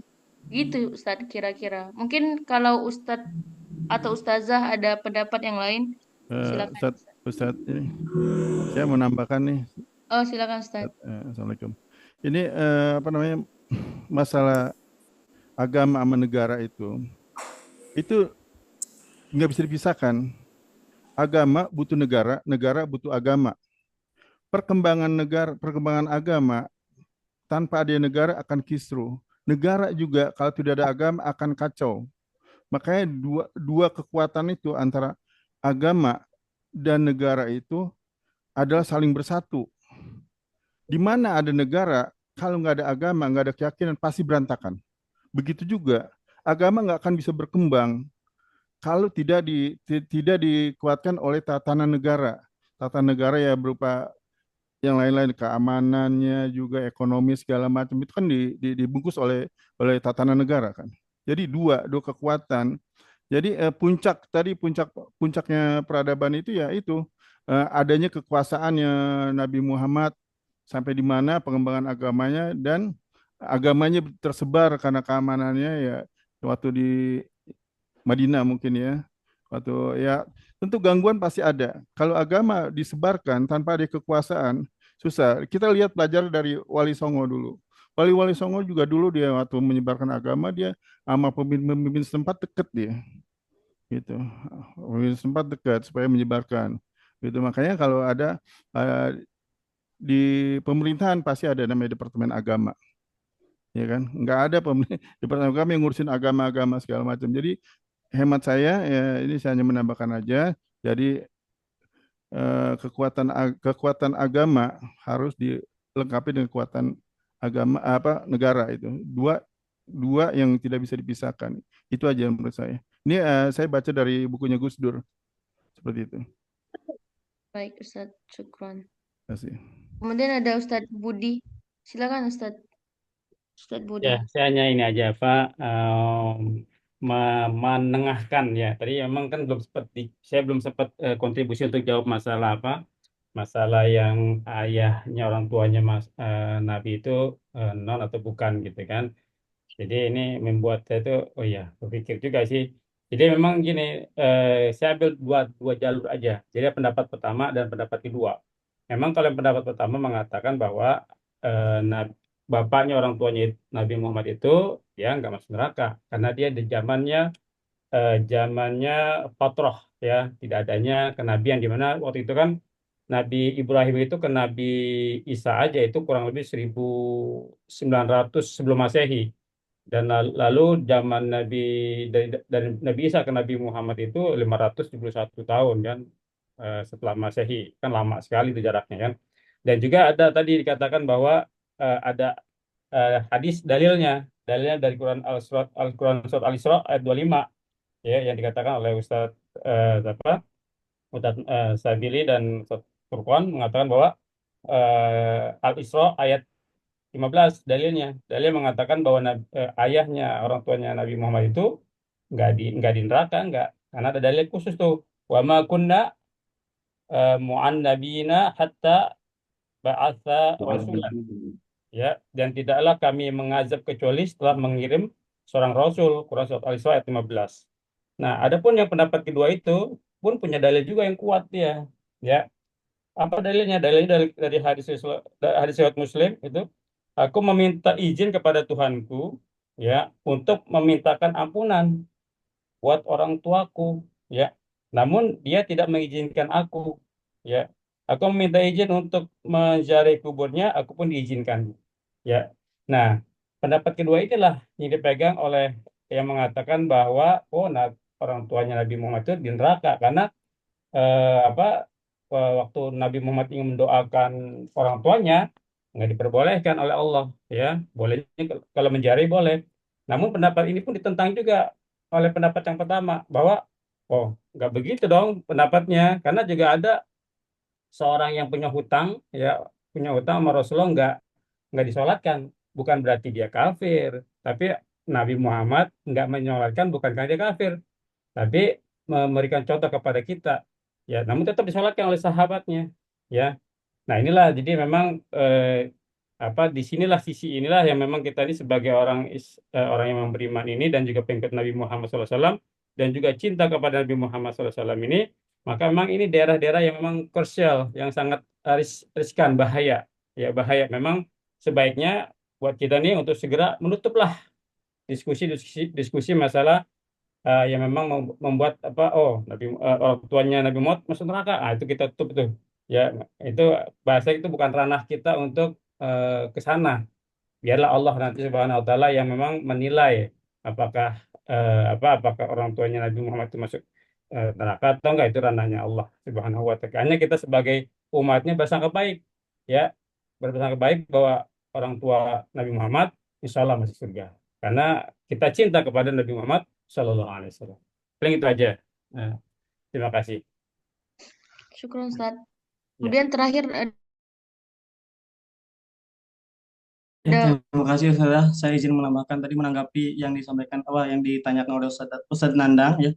Perihal puncak peradaban, termasuk tadi yang disampaikan oleh Ustaz Rosikin, bahwasanya puncak peradaban itu salah satunya adalah perekonomian dan lain-lain. Saya mengutip dari perkataannya Al-Farabi dalam kitabnya Ar-Ul Madinah Al-Fadilah, mengatakan bahwasanya peradaban itu laisat min arduha wala masahatiha wala mabaniha bal min jihatin annahum balmin ahliha.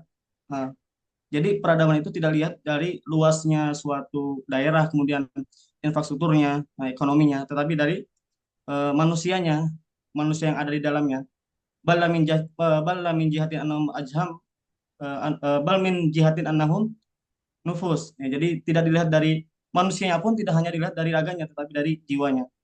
Maka dari itu Profesor Nakib Alatas menyimpulkan bahwasanya peradaban yang dimaksud itu adalah adanya keimanan, kemudian diwujudkan dengan amal dan berlandaskan ilmu. Nah itu, jadi ketiga teori ini ketiga elemen inilah yang bahkan dikatakan sebagai unsur peradaban. Maka Prof. Hamid itu mengatakan Islam itu sendirilah yang dimaksud dengan peradaban. Jadi dengan hadirnya Nabi Muhammad membawa Islam itu udah sebagai puncak peradaban. Mungkin itu yang dapat kami sampaikan, Syukran. baik, syukron Ustadz. Mungkin mengingat waktu yang semakin menipis, tinggal 15 menit lagi, kita kembalikan kepada Ustadz Zakaria. Silakan Ustadz. Oke, terima kasih ya. Menarik tentang Nabi Muhammad. Pertama yang saya simpulkan tentang apa dulu ya? Ada 1, 2, 3, 4, 5, 6. Satu dulu, peradaban agama-agama ya. Jadi makalah ini yang saya simpulkan tadi, pertama peradaban agama-agama. Minggu lalu kita membahas tentang Nabi Ibrahim. Berarti uyutnya Nabi Muhammad. Ada rentang waktu sebelum Masehi sampai Masehi kan. Nabi Ibrahim itu sebelum Masehi, Nabi Muhammad Masehi. Untuk Masehi sekarang kita 2024. Nabi yang apa ya, yang terdetek atau yang dia hidup di Masehi itu cuma 2 saja nabi ya. Pertama Nabi Isa alaihissalam itu 1 Masehi. Jadi Nabi Isa dibunuh orang Yahudi kemudian naik ke atas langit itu tanda awal 1 Masehi. Kenaikan Yesus Kristus itu kan semuanya libur libur internasional ya. Naiknya Yesus Kristus ke langit itu 1 Masehi. Ada yang bilang kan matinya, ada yang riwayat mengatakan lahirnya. Itu nggak tahu lagi apakah patokannya itu lahirnya 1 Masehi atau matinya Isa kemudian naik ke atas langit itu 1 Masehi, itu juga jadi perdebatan ya. Kemudian masih lagi Nabi Muhammad. Jadi jarak Isa ke Muhammad 5 abad ya. Abad kelima akhir atau 6 abad permulaan, 571 Nabi Muhammad lahir. Jadi kalau dari Nabi Ibrahim sampai Nabi Muhammad itu lebih kurang 2,5 milenium ya. 1 milenium itu berapa? 1000 tahun ya. Ya, dua milenium 2000 tahun. Ini 2,5 ya, 2,5 berarti sekitar 2500-an lah ya jarak Nabi Ibrahim ke Nabi Muhammad. Berarti kita bayangkan sudah ada berapa peradaban ya yang terjadi ya jarak Nabi Ibrahim ke Nabi Muhammad. Kalau kita melihat silsilah nasab ya itu kalau merujuk kepada sumber-sumber ulama-ulama Timur Tengah itu 30 generasi ya. Mulai dari Nabi Ibrahim, Ismail, terus sampai Nabi Muhammad itu ada 30 generasi. Jadi 30 generasi berarti 2,5 milenium ya 2500 tahun. Itu ada di situ hidup 30 generasi yaitu apa namanya keturunan dari Nabi Ibrahim. Itu pertama. Dan ini membentuk agama-agama samawi kan. Yahudi, kemudian Kristen, kemudian Islam. Ternyata saya membahas Yahudi, kemudian Kristen dan Islam, ini paling enak membahasnya dipakai rujukan yang bukan ulama-ulama Timur Tengah ya, tapi lebih ke Barat ya. Ada buku menarik namanya Sejarah tentang Tuhan.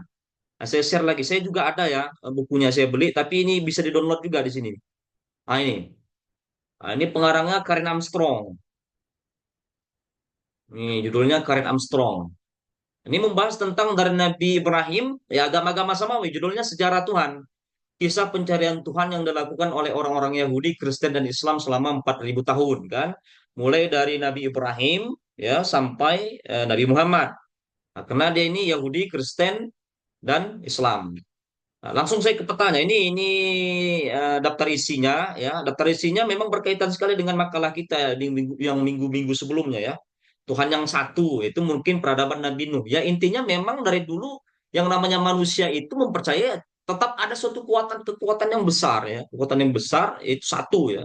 Kemudian semakin bertambah komunitas, semakin berperadaban manusia, semakin pintar, sosok Tuhan itu kadang berubah. Jadi Tuhan itu penuh dinamis dia. Semakin banyak masyarakatnya, semakin banyak budayanya, semakin banyak pemikirannya, Tuhan pun semakin semakin berubah dia kan begitu.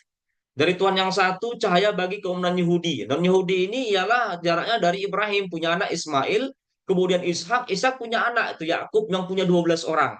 Nah, salah satu 12 orang itu namanya Yahudi ya. Nah, ini dia apa namanya? Dia gambarkan petanya.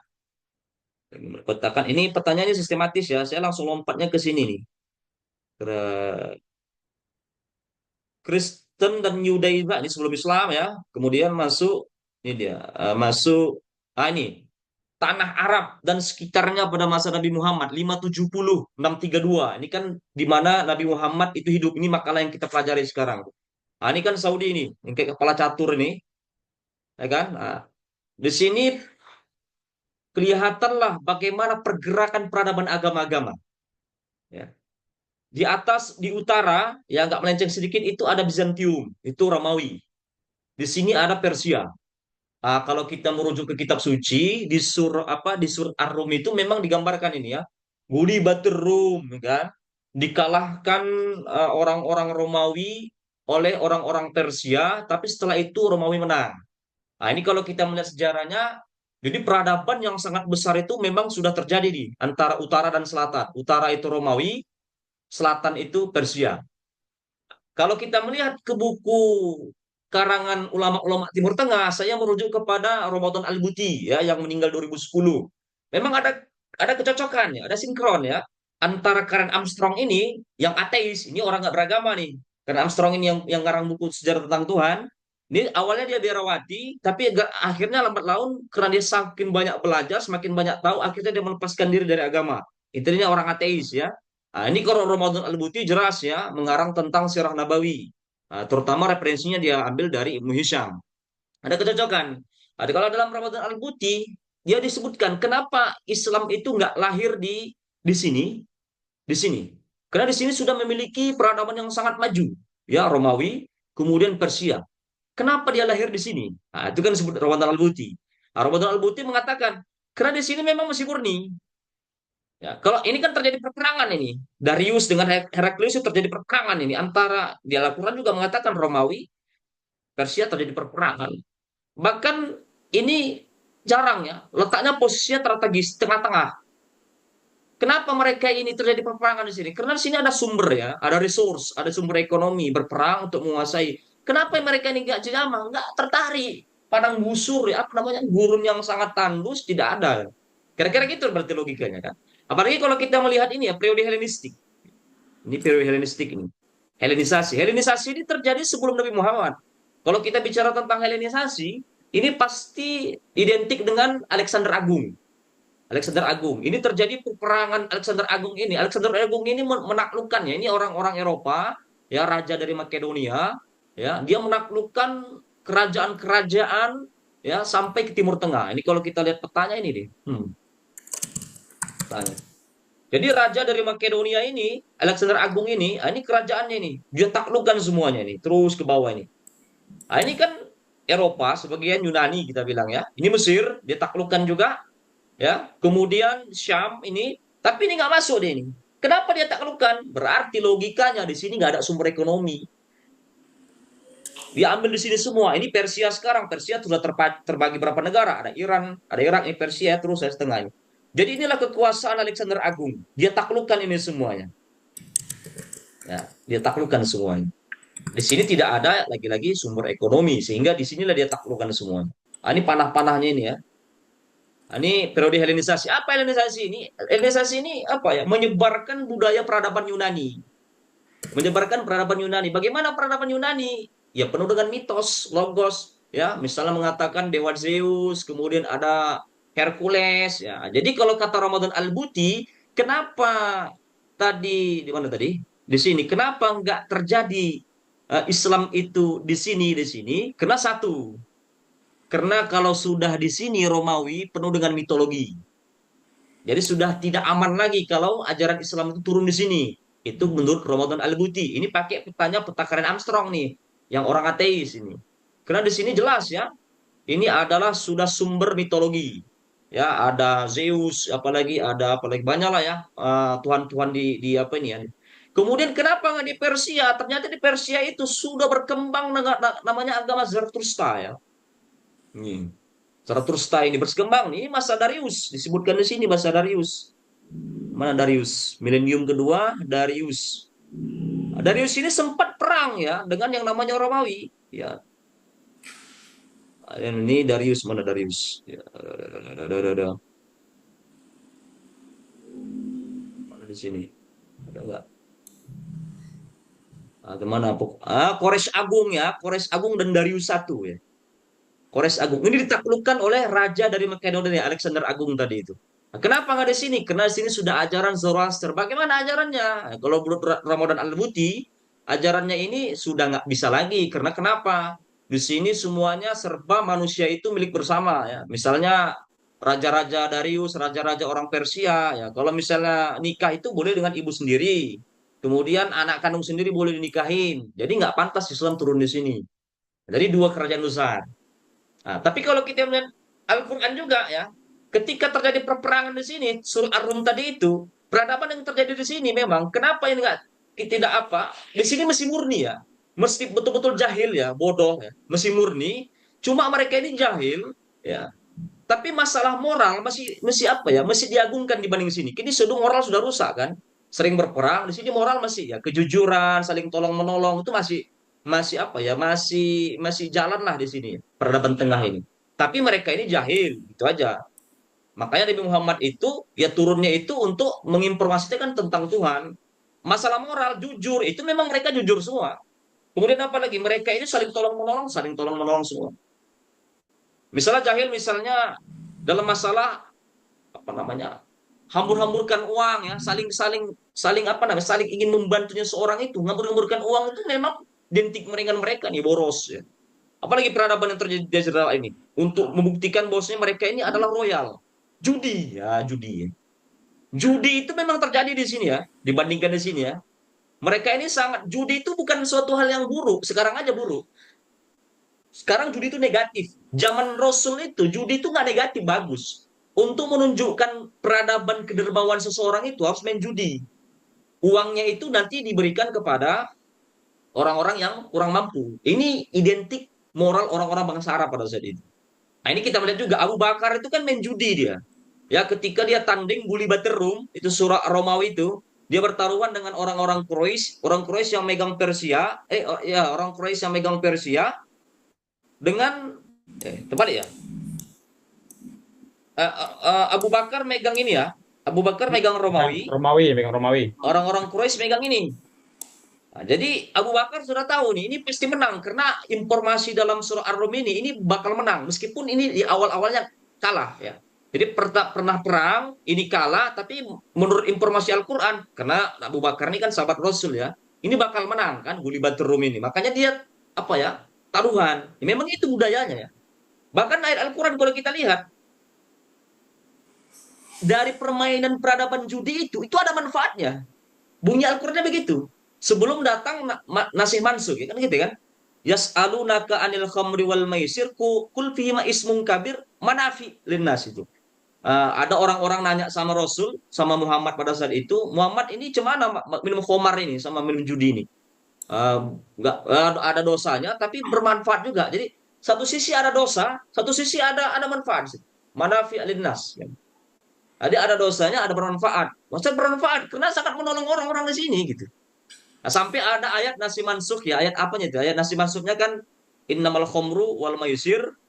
Sesungguhnya khomar dan judi itu adalah dosa besar ya. Rizun min amali seton, pajitanibuhu. Maka jauhi ya. Jadi artinya kan ada dua periodisasi ayat ini. Yang pertama mengatakan judi itu menunjukkan kedermawanan seorang, royal seorang untuk menolong orang-orangnya, suku-sukunya. Kan begitu dari hasil judi itu kan.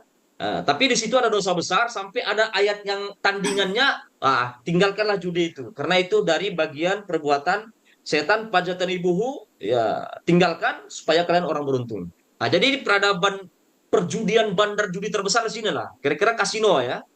Jadi peradaban kasino, jadi kasino terbesar peradaban pada saat itu di sini memang. Karena mereka memang masih jahiliyah dan judi bagi mereka itu adalah menunjukkan kedermawanan royal ya terhadap orang-orang suku-sukunya. Nah, ini kan apa namanya yang terjadi kan? Nah, itu peradaban agama-agama. Kenapa Yahudi kemudian Kristen tersebar nggak di sini? Nah, itu kalau kita melihat kan terpecah di sini ya. Ada terpecah di sini.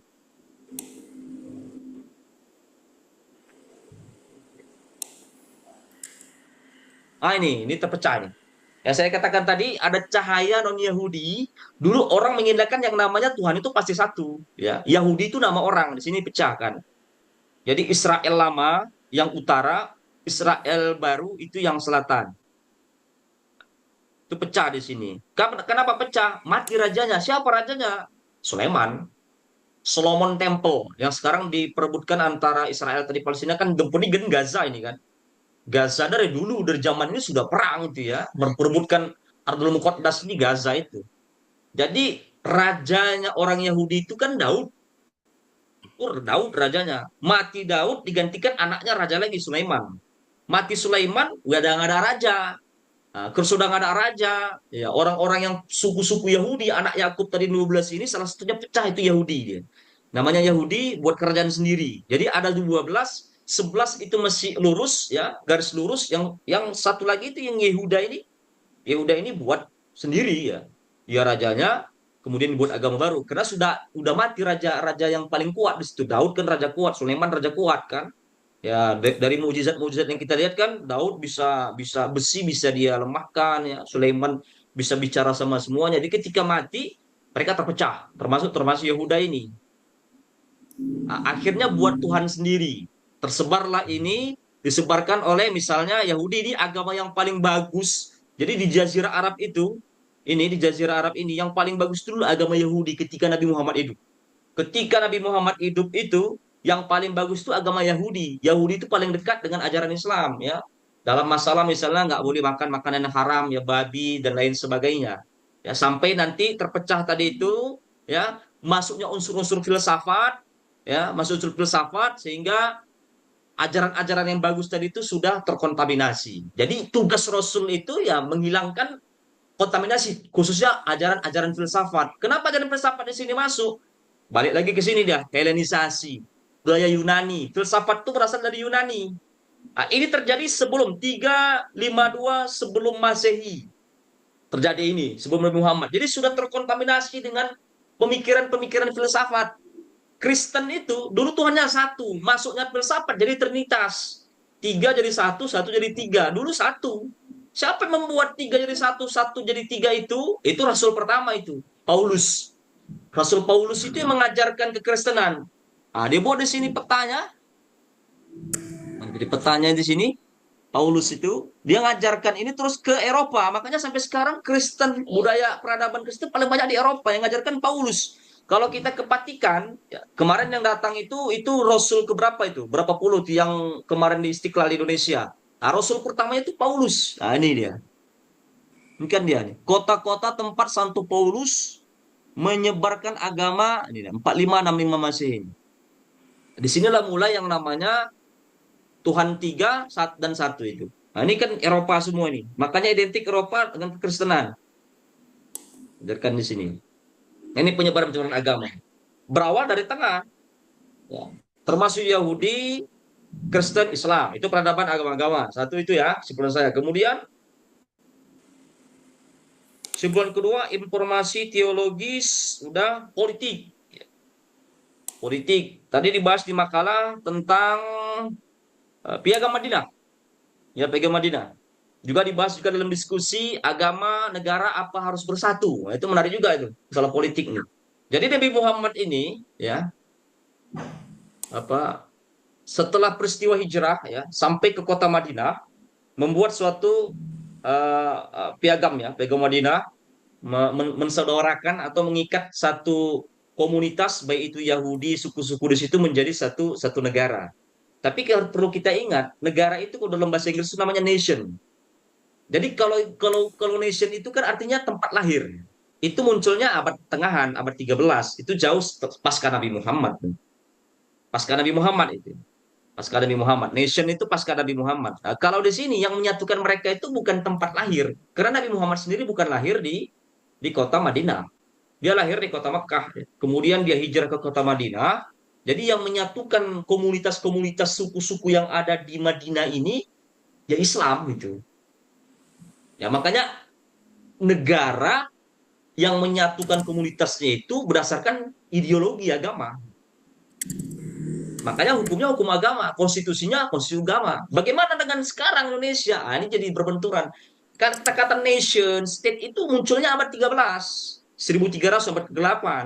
Nation itu adalah tempat lahir. Jadi di mana orang lahir, jadi ada sama-sama lahir, oroknya ditanam di tanah yang sama, di bangsa yang sama, berjuang bersama membuat satu negara. Makanya mereka mengatakan nggak perlu agama untuk menyatukan kita membuat satu wilayah itu karena kita tumpah darah kita di tanah air yang sama. Nah, ini jadi berbenturan ini antara Islam yang dibuat Nabi Muhammad ya. Karena yang menyatukan itu bukan karena lahirnya, tapi karena Islamnya itu, ideologinya itu, agamanya. Kalau yang nation ini yang menyatukan komunitas-komunitas ini bukan agama, tapi sama-sama lahir di tempat yang sama. Makanya susah ini menyatukan antara agama dengan yang nation ini. Dan terjadi juga di Indonesia kan kita kan. Jadi peradaban yang dibuat Rasul itu peradaban tentang agama. Konstitusinya, undang-undangnya tentang agama. Nah, kalau kita merujuk ke negara kita, nggak bisa memang disatukan antara negara dengan agama. Nah, ini kan kita melihat sejarahnya ya, bagaimana BPUPKI itu kan ribet membuatnya itu. Berhari-hari, berbulan-bulan PPKI itu ya, ada kalangan nasionalis. Ya, kayak Soekarno, kemudian Hatta, siapa lagi, karang nasionalis itu. Itu merasa itu yang menyatukan seluruh bangsa Indonesia itu kan karena Islam ini, bukan. Karena kita ini Sumpah Pemuda, baru-baru Sumpah Pemuda ini. Lahir kemudian bahasa apa lagi satu lagi lahir di bangsa ya di Indonesia, bahasa sama Indonesia ya, karena Indonesia itu kita lahir di sini gitu, pribumi, bukan karena Islam ini. Jadi orang-orang nasionalis ini nggak penting Islam sama mereka, karena yang mengusir penjajah Belanda sama Jepang itu bukan karena Islam, tapi karena kita lahir yang sama, Sumpah Pemuda ya, masih ingat Sumpah Pemuda ya, kami berbahasa sama, tumpah darah, lahir sama, karena orok kita ditanam di sini di Nusantara ini. Kayak orok saya tanam di Sumatera Utara, Pak, saya misalnya di Jawa, semuanya. Gara-gara itu kita menyatu, bukan karena Islamnya gitu. Makanya Soekarno itu membuat sila pertama ketuhanan itu bukan nomor 1 dia buat, tapi nomor 5. Coba lihat deh, nomor 5. Ketuhanan itu belakangan. Tapi muncul kalangan orang-orang yang Islam ya, yang dia berpendidikan dari Timur Tengah. Inilah orang-orang NU ya. Di situ perwakilannya Wahid Hasyim, ya anaknya Hasyim Asy'ari. Kemudian dari apa lagi? Dari Muhammadiyah, Abdul Qadir Muzakkar, kemudian siapa lagi dari apa Agus Salim dari Serikat Islam SI ya. Ya mereka ini orang Islam ya, mereka orang yang menyatukan kita ini, menyatukan itu karena Islam kita, karena kita ini penduduk Islam terbesar dunia. Ini kan nggak klop ini antara nasionalis sama orang-orang dari alumni Timur Tengah ini, NU, Muhammadiyah dan Serikat Islam, nggak klop kan. Apakah bisa negara dan agama disatukan? Nggak bisa memang. Mungkin ada satu sisi yang bisa menyatukan antara agama dan Islam, tapi ada satu sisi memang tidak bisa disatukan ya. Jadi kayak karbitan yang disatukan memang tidak bisa. Nah, itu kira-kira itu. Apakah agama dan negara bisa bersatu? Ya begitu sejarahnya, tidak bisa memang. Karena kita ini asas kita itu sama-sama lahir di sini bukan karena Islam gitu. Itu masalah politik ya. Tapi masalah politik ini jelasnya ya yang ditunjukkan Rasul ya peradaban toleransi ya, terutama masalah HAM. Ini berkaitan dengan HAM lagi ya. HAM ini kalau kita melihat patung Liberty, ini ajaran peradaban Nabi Muhammad ya, ini dampaknya ke Eropa ya. Kenapa Eropa? Banyak artikel-artikel yang saya baca ya. Jadi ada pidato terakhir Rasul sebelum dia wafat ya, itu ketika haji perpisahan, haja wada itu tentang kemanusiaan, itu hak asasi manusia. Hak asasi manusia itu dia ungkapkan seperti itu, dengarkan semua manusia hari ini ya, semuanya sama, la fadla li arabin ala ajami kan, gak ada perbedaan, semuanya sama kecuali ketakwaan ya, semuanya sama di mata Tuhan. Asas kemanusiaan. Nah, ada abad 17 atau 18 ya, coba cek lagi, namanya Giovanni Pico de Mirandola. Giovanni Pico de Mirandola ya. Jadi ketika abad tengahan dia itu pidato di depan para bapak gereja ya. Nah, kemudian dia berpidato tentang asas kemanusiaan. Loh, kenapa kau mengatakan manusia itu lebih tinggi dari agama? Nah, dulu abad ke-8 itu yang paling tinggi itu agama di Eropa dibandingkan manusia. Tapi Giovanni Mirandola ini mengatakan manusia itu lebih mulia daripada agama, katanya. Makanya sampai sekarang di Eropa itu asasnya itu asas humanity kan, asas kemanusiaan. Mereka tuh memandang manusia lebih terhormat daripada agama. Agama itu nomor 2 di Eropa, tapi manusia.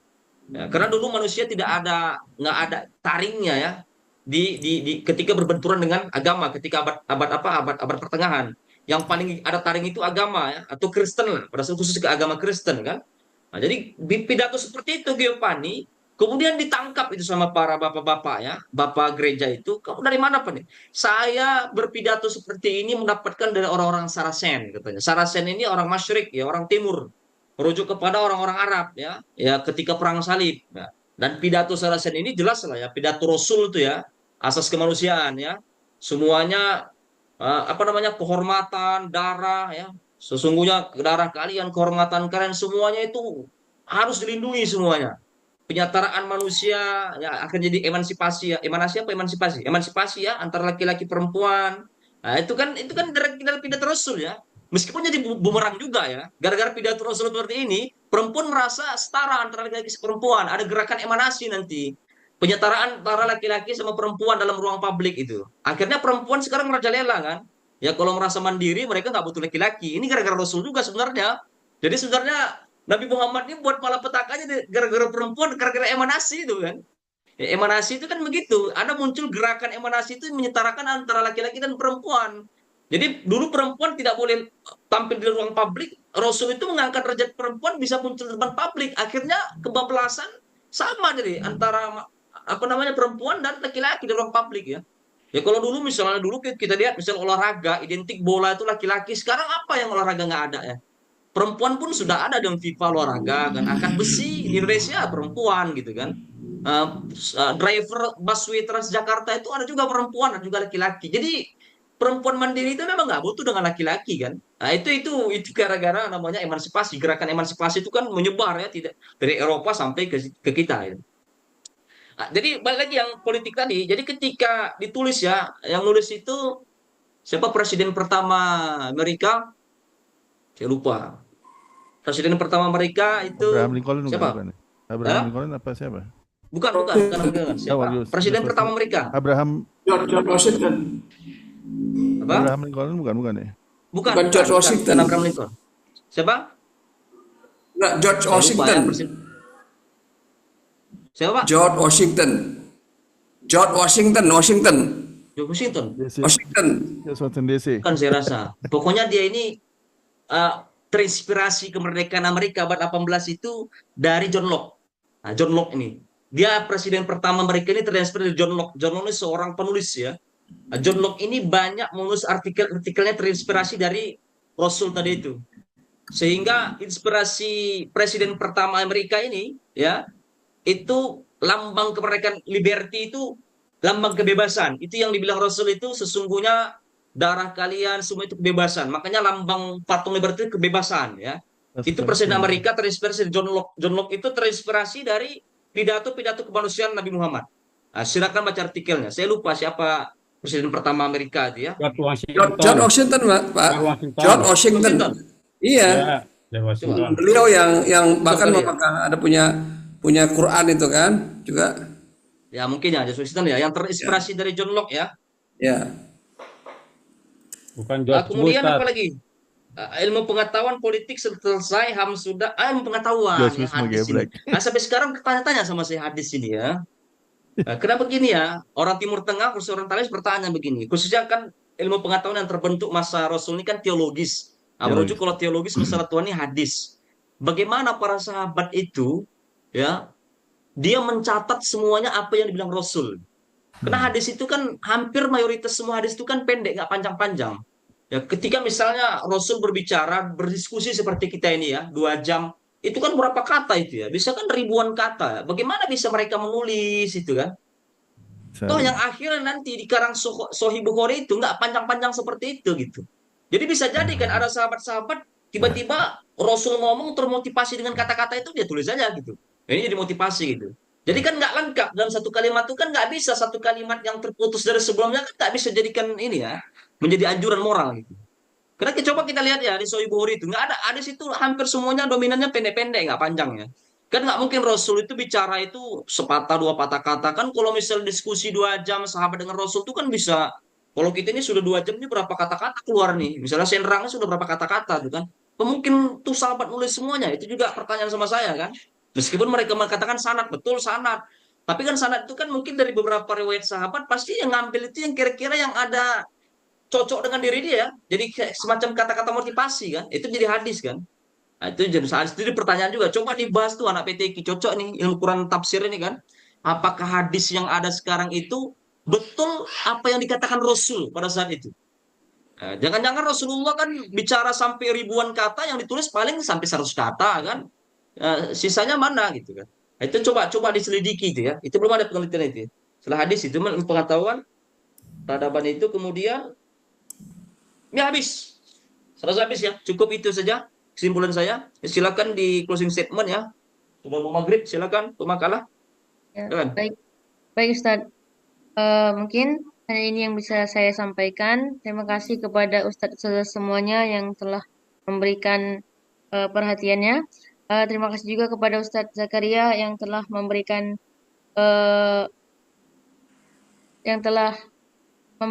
tambahan wawasan. Kita tutup. Wassalamualaikum warahmatullahi wabarakatuh. Assalamualaikum warahmatullahi wabarakatuh. Oke, selamat apa lagi ya? Ketemu lagi di hari Rabu depan ya. Saya live. Assalamualaikum warahmatullahi wabarakatuh. Waalaikumsalam. Waalaikumsalam.